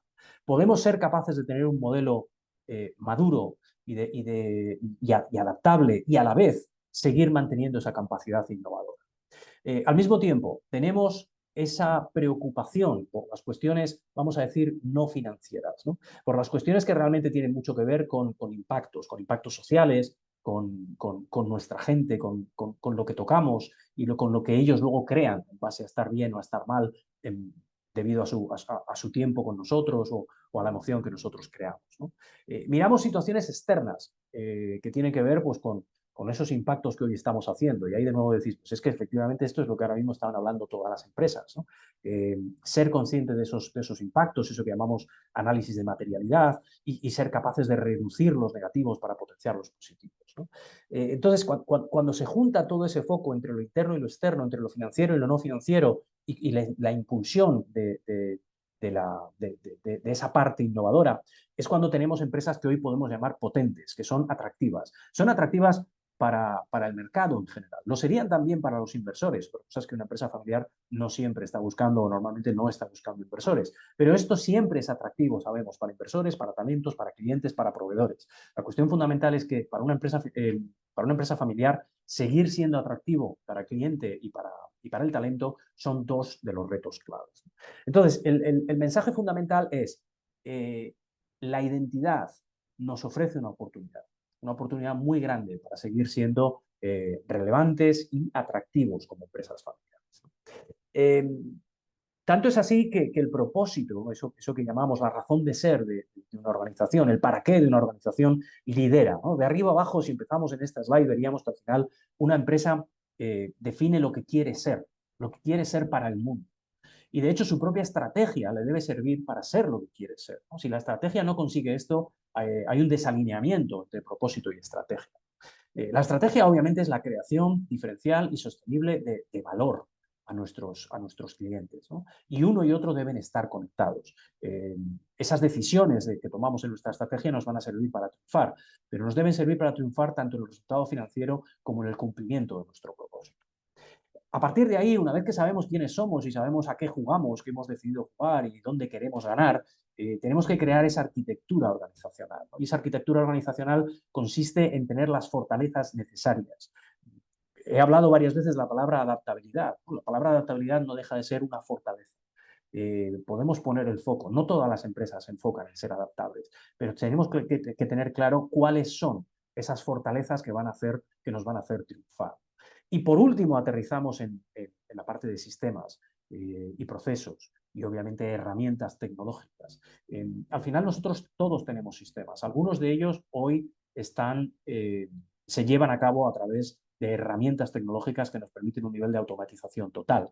Pero sistemas tenemos todos. La clave es cómo ese sistema está alineado con esa arquitectura, con nuestras fortalezas y nos ayuda a conseguir nuestra estrategia y a conseguir nuestro propósito. Entonces, otro de los temas que más hablamos con organizaciones es conseguir ese alineamiento y que eso se vea y se entienda por parte de toda la organización. Muy unido a ese aspecto identitario del que hablábamos, ¿no? El segundo es la gestión. Y no voy a robarle mucho tiempo ni a la sesión ni a vuestra tarde hablando de gestión porque de esto lo ha tocado ya mucho David, ¿no? Pero sí que me interesa un aspecto que es específico, necesario y absolutamente clave para la empresa. Y es cómo gestionamos esa propia relación familia-empresa. Es decir, cuando una empresa es propiedad de una familia, eh, existen una serie de retos especiales. El primero de ellos es que todo ese elemento de gestión, incluso gobernanza sería la palabra, que las empresas hoy tenemos casi por defecto, no siempre se ha cumplido o no se ha cumplido a rajatabla de la misma manera en esa empresa familiar. Porque lo que vemos en muchas empresas familiares todavía es ese elemento en el que se cruza lo que la familia necesita, lo que la empresa necesita, lo que determinadas partes necesitan, ¿no? Yo he trabajado con muchas organizaciones en las que dicen, hombre, mi rol, sí, yo me dedico a esto, pero el día no sé qué de cada mes me tengo que dedicar a esto del hermano o de la familia que me lo pide. Y eso que me pide, pues no tiene nada que ver con mi trabajo, de hecho no tiene nada que ver con aquello que me contrataron, pero son cosas que ahí están, ¿no? y que siguen ocurriendo. Esto tradicionalmente ha pasado, todavía ocurre en bastantes organizaciones. No es gratis, tiene un impacto grande. Entonces, una de las cosas que hacemos con las empresas familiares es trabajar mucho la relación entre los tres triángulos que hay, ¿no? Familia, propiedad y empresa. Cuando la familia es la familia, evidentemente, y la familia siempre tiene otros intereses patrimoniales, además, fuera de la empresa. La familia, obviamente, tiene sus retos de cuidar de la familia, del buen ambiente, de la armonía, etcétera, etcétera. Pero no debe hacerlo a costa de la empresa. Es importante que la empresa tenga esa claridad para poder ejecutar de manera eficaz, ¿no? Desde una gestión que no esté invadida por todo esto. Hay miembros de la familia que son parte de la dirección primero, hay miembros de la familia que son parte de la propiedad y hay miembros que no. Esto suele ocurrir a partir de segundas y terceras generaciones, porque se haya decidido así. Lo más importante, la claridad. ¿Qué rol jugamos cada uno? Luego hay miembros de esa familia que no solamente son partes de la propiedad, sino que también son partes de la gestión y normalmente de la dirección. Y hay que saber qué rol estamos llevando cada uno, qué sombrero llevamos en cada uno. Entre otras cosas, para que la dirección de una empresa familiar sea una dirección eficaz y que se sienta respaldada por la familia, que no se sienta descabalgada por determinados movimientos de la propiedad, en este caso de los miembros de la familia. Y esto es algo que sí que vemos con bastante frecuencia. Bueno, yo soy director de la empresa, pero aquí quien manda es don Manuel, que para eso es el de la familia. Entonces, ¿qué pasa? Inmediatamente lo que acaba de ocurrir es que me he hecho más pequeño como director y que el resto de la organización también me va a ver más pequeño en mi gestión. Y a partir de ahí podemos primero faltar a nuestra propia responsabilidad como directores de una empresa, pero sobre todo caer en determinados elementos de incoherencia. Entonces, todo esto es clave. Y además, como veis, entre esos 3 círculos se producen hasta 7 posiciones diferentes. Y esas 7 posiciones, quiero decir combinaciones, que puede ser familia y propiedad, puede ser familia, propiedad y parte de la empresa, puede ser solo familia y parte de la empresa, ¿no? En fin, puede ser muchas cosas. Pero y ni siquiera ese punto en el que estés del 1 al 7 es totalmente estático, se producen cambios, ¿no? El primo trabajaba, llevaba este área, pero ahora ya no porque busco otra inquietud. Entonces, todas estas cosas, y desde un punto de vista de gestión, sí que las traigo hoy por la tarde, porque el crear claridad aquí es fundamental para el éxito de la empresa, ¿no? Esos tiempos de incertidumbre de los que hemos hablado por la tarde ya nos traen suficientes retos. No sumemos nosotros tensión innecesaria a nuestras cadenas o no sumemos nosotros retos que no son necesarios tener. Aquí, ¿cuál es nuestro aliado? Nuestro aliado es el protocolo familiar. El protocolo familiar al final es el contrato, ¿no? Es el acuerdo. Todos tenemos contratos. Tenéis contratos con vuestras empresas, tenéis contratos con el banco o con la propiedad de vuestras viviendas o con quien sea, ¿no? Lo ideal de un contrato, ¿qué es? No usarlo. Pero una cosa es no usarlo y otra cosa es no tenerlo. Ojalá que no lo tengamos que usar, pero tengamos. Y sobre todo, de ese contrato se produce ese punto de tranquilidad, de paz, digamos, de estabilidad tan necesario para una empresa. Entonces, la ocupación del espacio me preocupa y me preocupa mucho con respecto a esto que hablábamos. Trabajamos con muchas organizaciones en las que nos encargamos de hacer que el manager sea manager, que el director sea director, que el director general sea el director general y que la familia sea la familia. Y que eso esté claro. Y creedme, no siempre es fácil, porque aquí hay 2 cosas que ocurren mucho. Primero la inercia y luego las tentaciones. Y esas afectan, y afectan mucho, ¿no? Entonces, cuando conseguimos que cada uno ocupe su espacio, me da igual que tiremos de la metáfora del deporte, de la orquesta o de la que queráis, pero todo va a salir mucho mejor o a sonar mucho. Entonces, esa es una parte en la que me podréis decir, hombre, pero yo desde control de gestión, igual esto no lo puedo controlar, estamos de acuerdo. Pero por eso digo que esta es una parte muy importante a la hora de funcionar en una organización. Y de hecho hay una cosa que sí que podemos controlar. Sí, nos acaba de decir David que me tengo que centrar mucho en lo financiero, en la estrategia y en la operativa. Pero bueno, tendré que dejar de hacer estas otras cosas para otra empresa que no tiene nada que ver con esta, o para otras partes de la familia, o para cuestiones personales de uno de los miembros de la familia. Estas cosas sí que podemos plantearlas y sí que tenemos que decirlas, entre otras cosas para poder asumir la responsabilidad que realmente nos toca y aportar lo que nos toca aportar. Bueno, estas 2 cosas importantes, como veis, identidad, cómo consigue ser atractiva una empresa familiar y cómo consigue ese elemento de gestión, de estabilidad, de claridad, son 2 de los aspectos clave. El tercero viene muy, muy de cerca a aquellas cosas en las que más estoy trabajando ahora mismo, ¿no? Que es un poco el mundo del talento. Y esto, primero, toca totalmente con la presentación que ha hecho Edurne, con los temas que hemos tratado y que seguro que van a salir ahora. ¿Qué pasa? Si entra la IA, ¿cómo cambia mi puesto? ¿Qué hago? ¿Cuáles son realmente mis nuevas responsabilidades? ¿Son las mismas pero hechas de otra manera? Sí. Entonces, ¿cuáles son las habilidades que realmente son relevantes y las que se están quedando menos relevantes o incluso obsoletas? ¿Cómo transiciono? ¿Cómo consigo avanzar desde un punto A hasta un punto B? Fijaros, hay una cosa que me encuentro mucho iba a decir en las empresas, me lo encuentro en general en la sociedad, y es todos tenemos mucho lío. De hecho, nos da hasta vergüenza y miedo decir que no tenemos mucho lío. Pero una de las cosas muy importantes desde un punto de vista de la evolución de los roles y del talento en las organizaciones es asegurarnos de que la gente no se queda agarrado a ese lío que tiene para evitar lo que deben ser movimientos realmente importantes. Porque hay muchas veces, esto me lo dijo alguien una vez y creo que es una gran verdad, es decir, ¿de qué estás intentando huir agarrándote a ese lío que tienes, ¿no? A lo liado que estás con lo que estás haciendo, ¿no? ¿Qué estás dejando atrás porque no quieres afrontar? Y esto creo que es una cuestión fundamental, ¿no? Es decir, desde un punto de vista personal, para todos nosotros, queremos seguir siendo el mismo tipo de profesional que somos o queremos movernos en esa dirección de valor de la que estamos haciendo. ¿Qué supone esto? ¿Qué miedos nos presenta con respecto a seré capaz? ¿Podré controlarlo? ¿Gestionar ese cambio? ¿Llegaremos a controlar el barco y el viento y llegaremos a buen puerto? ¿Sí o no? Entonces, todo este tipo de cosas son muy importantes. Primero, desde un punto de vista personal. Segundo, para la empresa, desde un punto de vista de todo eso que llamamos el desarrollo del talento. Entonces, vuelvo a recuperar el enfoque en la empresa familiar. Una empresa familiar tiene que no perder nunca de vista ese reto de talento del que os hablaba. Y para poder ser competitivo de cara a ese talento tenemos que trabajar varias cosas. Primero, ¿cuál es la imagen que tiene ese talento de nosotros? ¿Qué ven? ¿Tenemos buena reputación o mala? Le podemos llamar employee branding o lo que vosotros queráis, pero al final es, ¿la gente quiere venir a trabajar aquí, sí o no, y por qué? ¿Este es el lugar donde quiero estar o no? Y si no, ¿por qué no?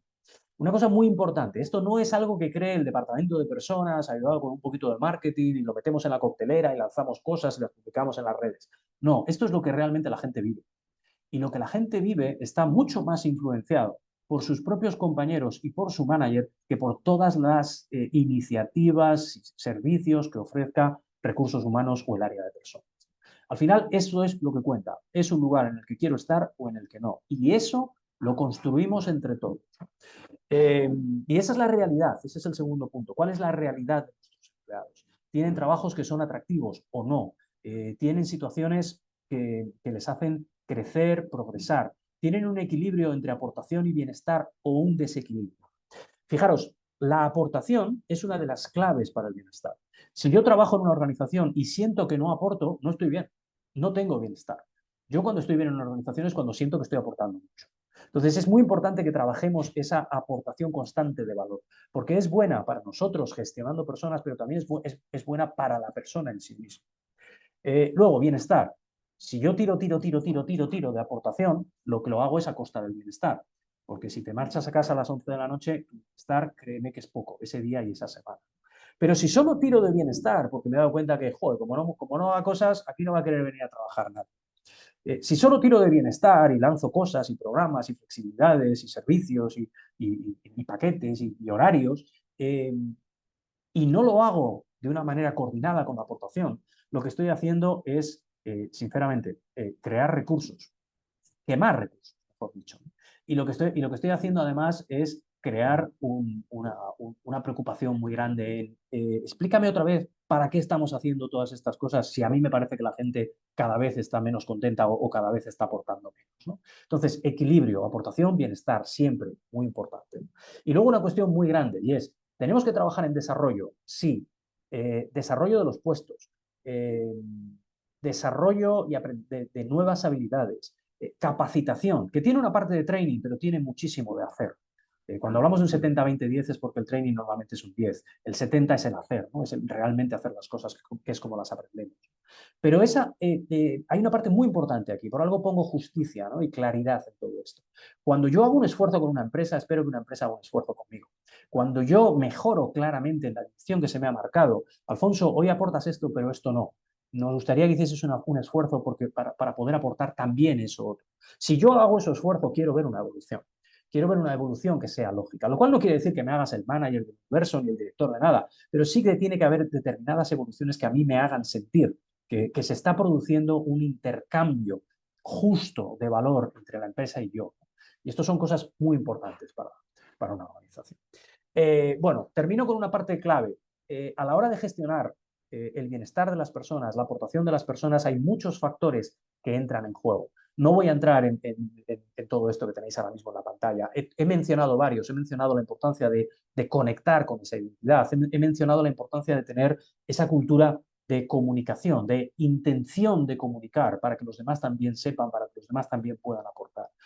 Obviamente necesitamos tener personas que gestionan personas que tengan claro cuál es su rol y que sean capaces de crear también esa propia responsabilidad en la gente con respecto al bienestar de sus compañeros. ¿Necesitamos una metodología? Por supuesto, porque todo eso que tiene que ver con definir el puesto, definir lo que es clave desde el punto de vista de habilidades, de comportamientos, de responsabilidades, para que alguien pueda conseguir resultados fuertes en su puesto, tiene que estar metodológicamente organizado. Y además en sistemas, como dice David, ¿no? Entonces, esa parte de aportación, de desarrollo, de evolución, son cuestiones metodológicas que cubren todo lo que llamamos el ciclo de la vida de un empleado. Estar siempre mirando ahí fuera, dónde somos atractivos y dónde no lo somos. Involucrar a la gente en nuestra misión, en nuestro propósito, sobre todo en programas o acciones de sostenibilidad, para que no simplemente digan, qué guay, trabajo en una empresa que por lo visto hace cosas muy chulas, pero yo no tengo nada que ver con ello. Entonces, hay muchos factores y sobre todo lo que hace falta aquí es una mirada sistémica para saber dónde estamos fallando. Porque muchas veces cuando fallamos en una de estas cosas, el hacer esfuerzos añadidos en cualquiera de las otras realmente es una pérdida de tiempo. Entonces, esto es muy importante desde ese punto de vista. Y nada más, quería acercarme hoy para daros esa perspectiva que complemente pues, todo lo que es esos cambios tecnológicos que hemos explorado, especialmente desde el punto de vista de la inteligencia artificial, esa necesidad de hacer que el rol de control de gestión sea un rol central y que tenga esa mirada en la estrategia, la operativa y las finanzas, pero sobre todo mirar los roles que tienen vuestras empresas, ¿no? Y cómo la empresa familiar hoy tiene grandes oportunidades de poder seguir siendo súper atractiva y súper relevante. Pues nada, Héctor. Muy bien, Alfonso, muchas gracias. Toda la ponencia respecto a retos de las organizaciones y especialmente el foco que le has puesto en la empresa familiar, que es la realidad de la mayoría de nuestro tejido empresarial. Bueno, ahora sí que ya empezamos a estar un poquito fuera de tiempo, entonces haremos una última intervención por parte de David. Seas breve porque tenemos un cierto volumen de preguntas y respuestas que me gustaría atender. Respecto a la presentación de la 11ª edición del curso superior de control de gestión, que iniciaremos en PIMEC a mediados del mes que viene, y como Xavi pues, no puede hacer la presentación, que es el director de la formación, pues David, si te parece dar 4 pinceladas para el conocimiento de los asistentes y luego pasamos a las preguntas y respuestas. Sí, encantado. Estoy compartiendo pantalla muy rápido, ¿vale? No vamos a... Simplemente para que conozcáis un poquito la estructura, ¿no? Y de qué estamos hablando aquí cuando hablamos del CCA, ¿vale? La pregunta es el CCA. El CCA es el certificado, ¿no? Que se obtiene cuando se superan los 3 exámenes relacionados con los 3 niveles, ¿no? de lo que es el programa, ¿no? que estamos presentando. El programa, ¿por qué es interesante? Bueno, básicamente porque está muy enfocado al control de gestión. Bueno, muchos de nosotros, y aquí cuando digo nosotros miramos, ¿no? Miro a Héctor, miro a Xavi, que no está hoy presente con nosotros, a Alfonso, ¿no? Edurne también. Llevamos muchos años intentando potenciar esta figura del control de gestión, ¿no? Dándole esa importancia a todos estos conceptos de los cuales hemos estado hablando. Cómo podemos convertirnos, ¿no? En ese agente catalizador del cambio, ese agente que realmente pues, pueda ser un agente de generador de valor dentro de los negocios. Y cuando hablamos de negocios me da el mismo tamaño, porque al final esto es una forma de trabajar, es una actitud, ¿vale? Una actitud que necesitamos aplicar para que esa gestión de nuestro negocio sea lo más profesional posible. Aquí me da igual que tengamos 1.500 empleados que tengamos 2, ¿de acuerdo? O sea, al final la forma de trabajar, los conceptos son igualmente aplicables. Es un programa que está totalmente diseñado por profesionales y dirigido a profesionales, ¿vale? Lo que buscamos es buscar esa aplicación práctica y esa experiencia y compartirla con vosotros, ¿vale? Eso al final es un programa que está diseñado desde un punto de vista muy pragmático y la intención es esa, es retroalimentarnos de vuestro conocimiento y poder compartir el conocimiento que hemos adquirido durante estos últimos años de experiencia con todos vosotros, ¿vale? Es una certificación exclusiva, ¿vale? Porque al final es una certificación que es única en el mundo, está presente en muchos, bueno, en la gran mayoría de países hispanoparlantes, sobre todo, bueno, Latinoamérica y España. Bueno, estamos entrando también en otros países ya de anglosajones, pero bueno, es una extensión donde lo que buscamos es esa homogeneización, esa estandarización de los conocimientos, ¿vale? Que nos dan un poco las pautas o las competencias suficientes como para poder desarrollar esta función dentro de la organización. Como os decía, el CCA consiste de 3 niveles, ¿vale? Y estos 3 niveles están diseñados desde 3 niveles que también vais a poder estudiar durante el programa. Por un lado tenéis un nivel 1, ¿no? Una primera parte del programa donde se centra mucho en todas las competencias hard, ¿vale? Todo lo que está relacionado pues con los números, ¿no? Con lo que nos gusta, ¿no? Con esa pata económico-financiera que os hablaba al principio, ¿verdad? Gestión financiera, costes, presupuestos, ¿de acuerdo? Toda esta información que que vamos a necesitar para poder desarrollar nuestra función. El nivel 2 se centra mucho en ese eje estratégico del que hablábamos, y ese eje estratégico pasa por trabajar herramientas clave, que es el conocer esa estrategia, el saber diseñar una estrategia, el entender cómo podemos trabajar un plan estratégico, el trabajar gestión de riesgos, el trabajar gestión de proyectos, ¿no? Desde un punto de vista multifuncional, que sea, ¿no?, dirigido pues a ese desarrollo, a esa implementación de la estrategia que os estábamos hablando. Y luego todo lo que está relacionado con innovación en el control de gestión, qué cosas podemos hacer, cómo podemos aplicar todas estas tecnologías, veremos, hay sesiones de Power BI, ¿verdad? Bueno, es intentar utilizar todo este conocimiento y todas esas herramientas que tenemos y que nos pueden ayudar. Y por último, y no menos importante, todo lo que está relacionado con las habilidades del controller, ¿vale? Cuando hablamos del controller no estoy hablando de saber hacer un presupuesto, es de saber hacer un presupuesto, saber negociarlo, saber motivar al equipo para que luego lo lleve a cabo, tener claro cuál es esa estrategia, ser capaces de pactar, de negociar, de comunicar, ¿verdad? Tenemos que conocer y comunicar cada vez mejor, porque esto va a ser una de las herramientas que utilizaremos para retroalimentar nuestra función. Y por último, entraríamos en un nivel tercero, ¿vale?, que es el de especialización. Existen diferentes especializaciones para cada una de las áreas que tenéis en pantalla, y lo que buscamos aquí es que, por un lado, tengáis un conocimiento básico de cada una de ellas, pero que entréis en profundidad a conocer todas aquellas herramientas que vamos a necesitar para poder desarrollar nuestra función con garantías, ¿no? Tipo, qué tipo de financiaciones vamos a tener, qué tipo de herramientas podemos utilizar para una valoración de proyectos, qué tipo, ¿verdad?, de elementos y herramientas vamos a necesitar para poder llevar a cabo esta función.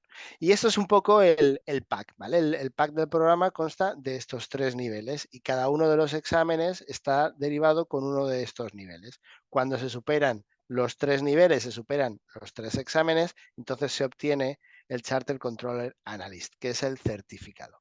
¿Y para qué sirve este certificado? Pues este certificado básicamente, bueno, no lo tengo aquí, pero básicamente lo que sirve es para, oye, por un lado, garantizar que yo tengo unos conocimientos homogéneos, estándares y homologados desde un punto de vista de desarrollar esta función, pero también para participar en este tipo de eventos, para continuar formándonos, para entrar en esa formación continua que nos tiene que servir para continuar evolucionando en nuestra función. ¿Vale? Entonces, pues entramos en un network, ¿no? Una generación de network, conocemos mucha gente, compartimos, podemos incluso optar a ponencias, podemos optar a escribir artículos, podemos optar a continuar formándonos, aprendiendo y enriqueciéndonos alrededor de todo este mundo del control de gestión. Y como sé que vamos justos de tiempo, no me enrollo más, Héctor. Te paso la palabra y si alguien tiene alguna pregunta concreta sobre el certificado, pues encantado de conocerla y de responderla durante el Q&A. Perfecto, David, muchas gracias. Yo, en cualquier caso,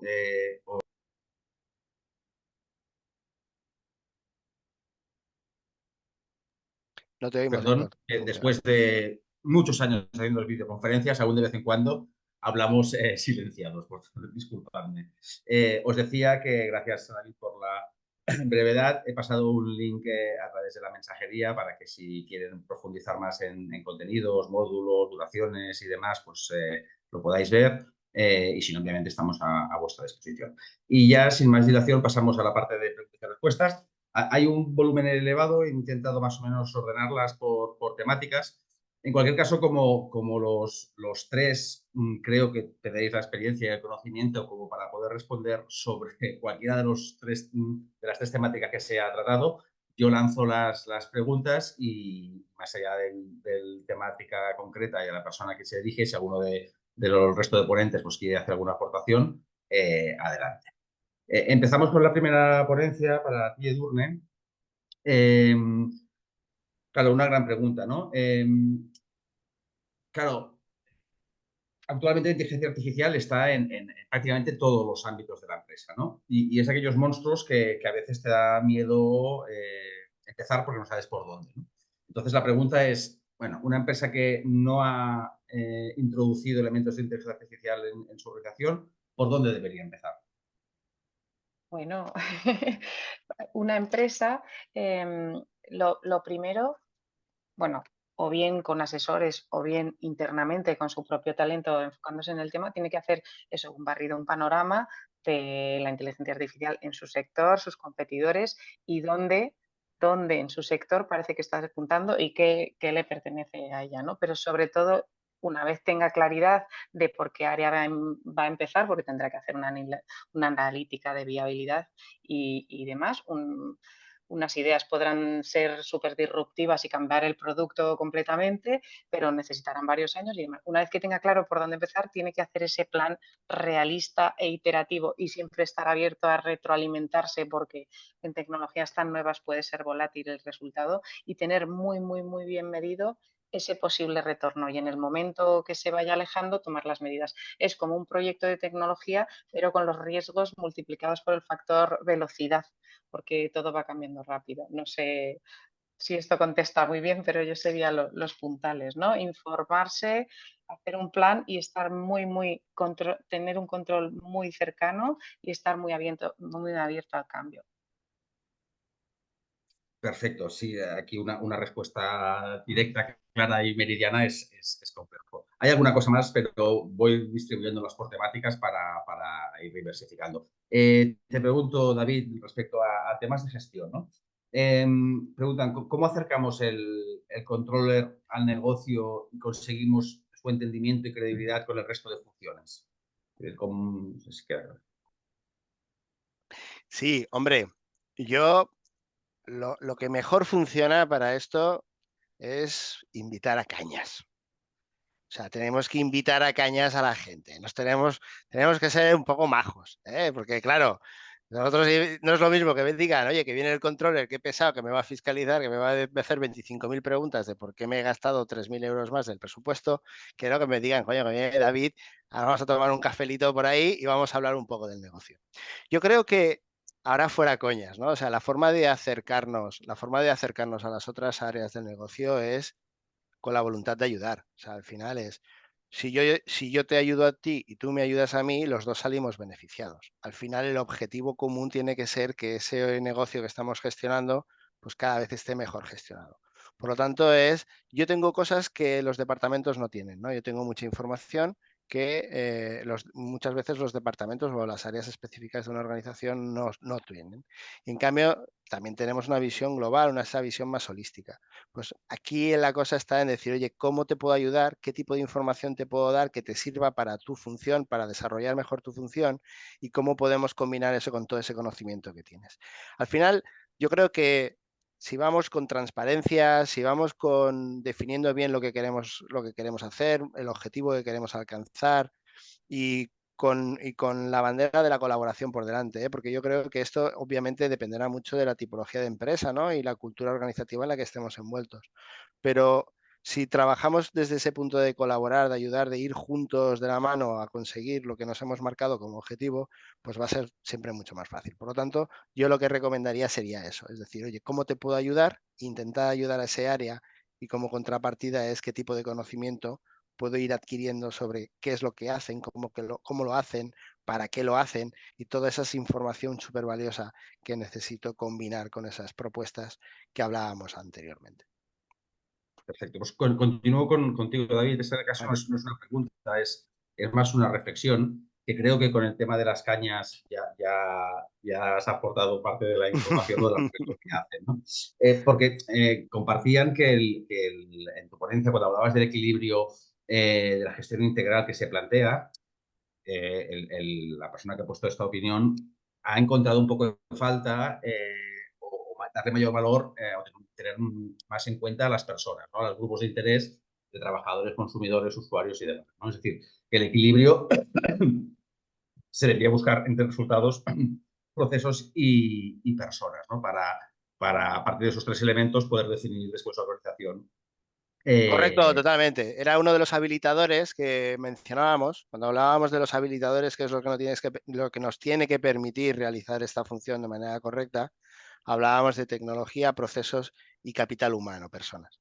Totalmente de acuerdo. Yo creo que, además, las personas y tanto Alfonso como Edurne lo han comentado, ¿no? Y Alfonso ha hablado mucho de talento y realmente sentirte bien en la organización y cómo puedo crear valor, ¿no? Y si no creo valor, no estoy cómodo. Si no estoy cómodo, no voy a aportar valor, ¿no? Este es el círculo vicioso que necesitamos romper. Por lo tanto, para que esto, ¿no?, la magia, ¿no?, de la que hablábamos se materialice, necesitamos generar que ese talento esté enchufado, que ese talento esté motivado, y para que un talento esté motivado necesitamos que aprenda, que tenga un reto por delante, ¿verdad? Que se sienta valorado, que tenga, pues eso, ¿no?, un proyecto que realmente se sienta importante y en el que esté aportando. Cuando eso ocurre, entonces, totalmente de acuerdo, la rueda gira, ¿no? Todo el engranaje funciona. Perfecto, David, muchas gracias. A vosotros. Alfonso, respecto a la empresa familiar también hay varias preguntas y a los retos. Bueno, hay alguna que creo que va con un poquito de segundas intenciones, que dice cuántas empresas familiares sobreviven a una tercera generación, ¿no? Y un poco vinculado a eso, con una pregunta con más profundidad, es, claro, para sobrevivir a esa tercera generación, ¿cómo conseguir una empresa familiar que las distintas generaciones colaboren con éxito y tengan el mismo lenguaje, ¿no? Es decir, porque a veces se mezclan dentro de esa, que también hay algunos comentarios respecto a la importancia que decías tú de definir claramente los roles, ¿no? Pues dentro de esos roles a veces encontramos pues generaciones muy diversas y preguntan si hay alguna fórmula de éxito para intentar que la colaboración sea ágil. Sí, a ver, el porcentaje que sobrevive a la tercera generación no me lo sé. Sí te diría varias cosas con respecto a esto, ¿no? Es decir, primero, una organización tiene riesgo de desaparecer cuando se olvida un poco de su propia esencia, ¿no? Es parte de lo que hemos hablado. Y algunas de las organizaciones familiares que no pasan más allá lo son porque de alguna manera ya cuesta mucho reconocer lo que aquí alguna vez hubo, ¿no? Entonces, ese es un tema importante. Luego, realmente no todas ellas desaparecen. Hay ciertos momentos en los que simplemente se decide vender, lo cual es una decisión heroica, perfectamente valiosa y muy exitosa también, ¿no?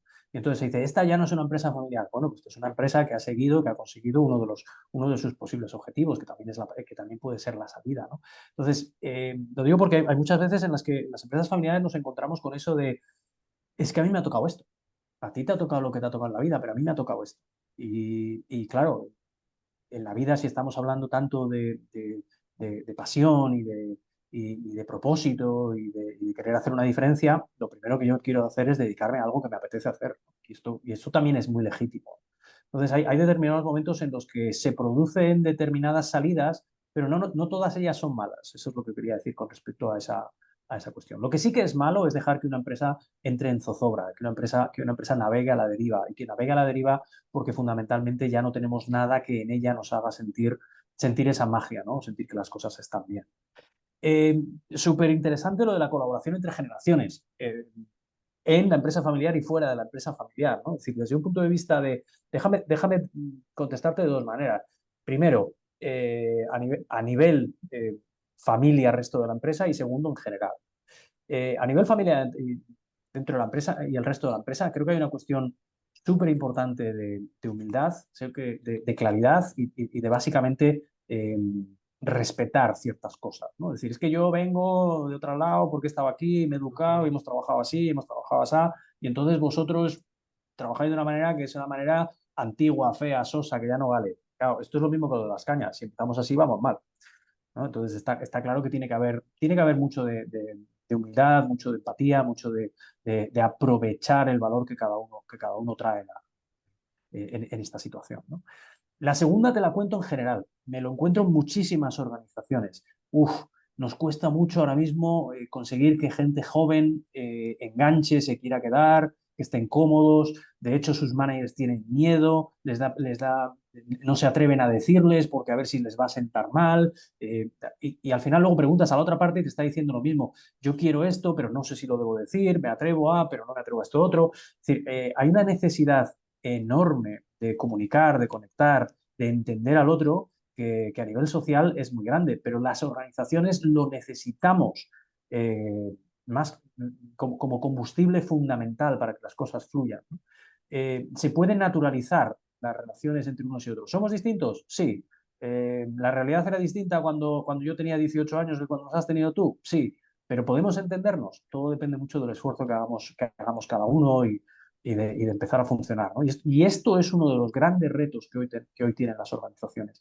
El ser capaz de asumir esto con naturalidad, pero de conseguir que hablemos más.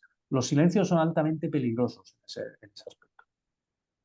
Muchas gracias. Hablabas de retos, yo creo que posiblemente el reto, no sé, el más importante, pero lo más importante actualmente en las organizaciones es y tú basabas tu ponencia aparte en ello, en la captación y retención de talento, ¿no? Y para muestra un botón, en cada una de las ponencias hay preguntas respecto a la gestión del talento desde diferentes perspectivas. Por tanto, las hago un poco mezcladas para que cada uno dé un poquito su opinión, ¿no?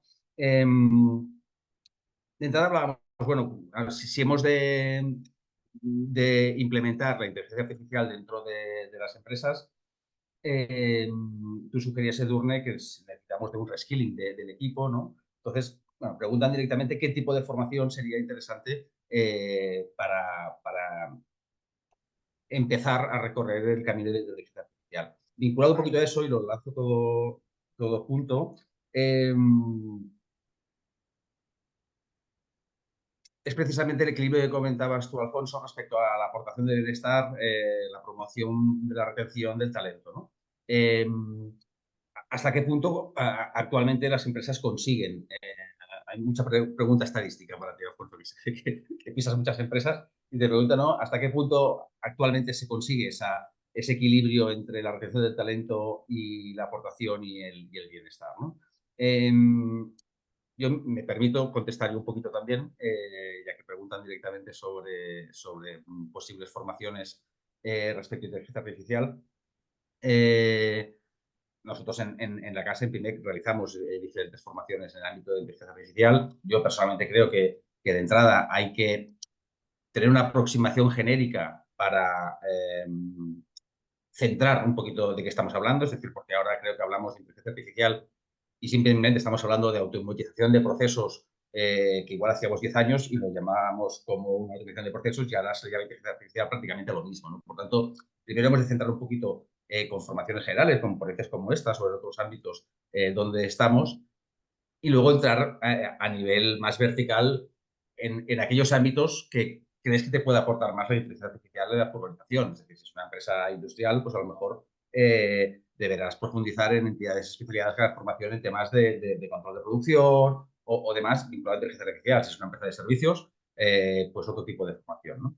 En todo caso, y aquí hago un pequeño, voy a hablar de mi libro, desde PIMEC los próximos meses lanzaremos un programa específico similar al programa de Controller en cuanto a duración y potencia de inteligencia artificial, de forma genérica y de forma vertical en diferentes ámbitos, tanto en el ámbito comercial, el ámbito de administración y demás, ¿no? Por lo tanto, recibiréis información y ahora paso a los expertos, Edurne y compañía, en qué creéis en el ámbito de la formación y el reskilling del personal, cómo se puede gestionar. Totalmente de acuerdo, yo siempre doy ese mismo consejo. Si uno no sabe dónde empezar, lo mejor que puede hacer es un curso un poquito más ligero a nivel general y luego una formación más reglada para aterrizar, porque al final si te quedas solo en la superficie, a veces puedes empezar con un curso gratuito o un módulo muy generalista que te empiece a familiarizar con la terminología, que te suena todo, pero se nos mezcla todo. ¿Qué diferencia entre Machine Learning, inteligencia artificial, generativa y demás? Ya es un primer paso. Y una vez teniendo eso claro, en función de tu rol y hacia dónde te quieres dirigir, una formación más reglada. También es interesante con esto de el medio plazo, si tú ves que estás en posiciones que puede que estén de las primeras en que puedan variar, pues pregúntate qué habilidades tienes, qué te llama más con los colegas que trabajas, hacia dónde te ves haciendo un shift. Si trabajas con gestión de procesos, pero con muchos analistas, te interesa la gestión de la gobernanza del dato, pues empieza a hacer unos cursos que vayan en esa dirección. Quién sabe, quizá en 1, 2, 3 años te beneficies, te enriquezcas. Nada más. Bueno, si quieres te contesto un poco con respecto a eso pero ¿cuántas empresas realmente consiguen ese equilibrio entre aportación y bienestar, ¿no? Yo creo que lo que hay detrás de esa frase es nos falta bastante todavía, ¿no? Y es cierto, creo que hay una necesidad de cambiar la manera en la que estamos gestionando esto. Creo que hay que trabajar, yo creo que hay que trabajar mucho la mentalidad de que al final nosotros cuando estamos gestionando personas tenemos que asumir que somos cómplices de su éxito. Nosotros no trabajamos para una persona, para ver lo que hace una persona y si resulta que lo hace bien, entonces voy y le doy algo o le reconozco algo. Nosotros tenemos que ser una parte fundamental del éxito de esa persona, porque es la palabra gestión, es la propia responsabilidad que tenemos los que gestionamos, ¿no? Entonces, yo creo que lo fundamental es que se note el esfuerzo. Hay organizaciones que están más o menos preparadas a la hora de haber hecho un trabajo más sólido sobre qué es realmente importante en los puestos que tienen, qué es lo que es diferencial y qué es lo que no lo es tanto, ¿no? Y hay otras a las que les falta más camino por andar. Pero incluso aunque te quede camino por andar, yo creo que cualquier persona que gestione un equipo, lo que tiene que demostrar es ese interés. Si yo no consigo demostrar mi interés genuino en tu éxito, ya empezamos regular. Porque además es que lo que se va a producir a continuación es un doble rencor. Tú, por un lado, no crees que yo esté entregado a tu éxito y, por otro lado, yo creo que tú no estás entregado a respetar determinados momentos, tiempos, equilibrios, decisiones, etcétera. Que es eso de, ya, pero ahora está el viernes en casa y a saber qué está haciendo. Y la vida no se resuelve desde tu rencor y mi rencor. La vida se resuelve desde mi conexión contigo. Ahí es como se construye, ¿no? Entonces, es verdad que cuando digo esto, y probablemente la misma persona que ha puesto esa pregunta podría estar diciendo, pero los sistemas de la empresa o las políticas de la empresa o la manera de hacer esto en la empresa quizás no ayuden. Bueno, pues si no ayudan, vamos a cambiarlos. Vamos a cambiarlos. Pero no cambia lo que acabo de decir. Y es tu responsabilidad como gestor de personas es asegurarte de que se produce esa conexión. Tú eres el cómplice del éxito de las personas que están contigo. Muy bien, Alfonso, pues muchas gracias. Estaba haciendo un repaso y creo que la mayoría de las preguntas ya han sido contestadas y además ya estamos ligeramente fuera de tiempo. Por tanto, no queda más que concluir el acto. Agradeceros enormemente, David, Edurne, Alfonso, vuestras aportaciones. Agradecer, obviamente, a todos los asistentes su interés y su participación en las preguntas. Y nos emplazamos para el futuro a nuevas acciones en el ámbito del control de gestión. Muchas gracias a todos y buenas tardes. Muchas gracias. Un Hasta placer, luego. hasta la próxima. Un placer. Chao, chao.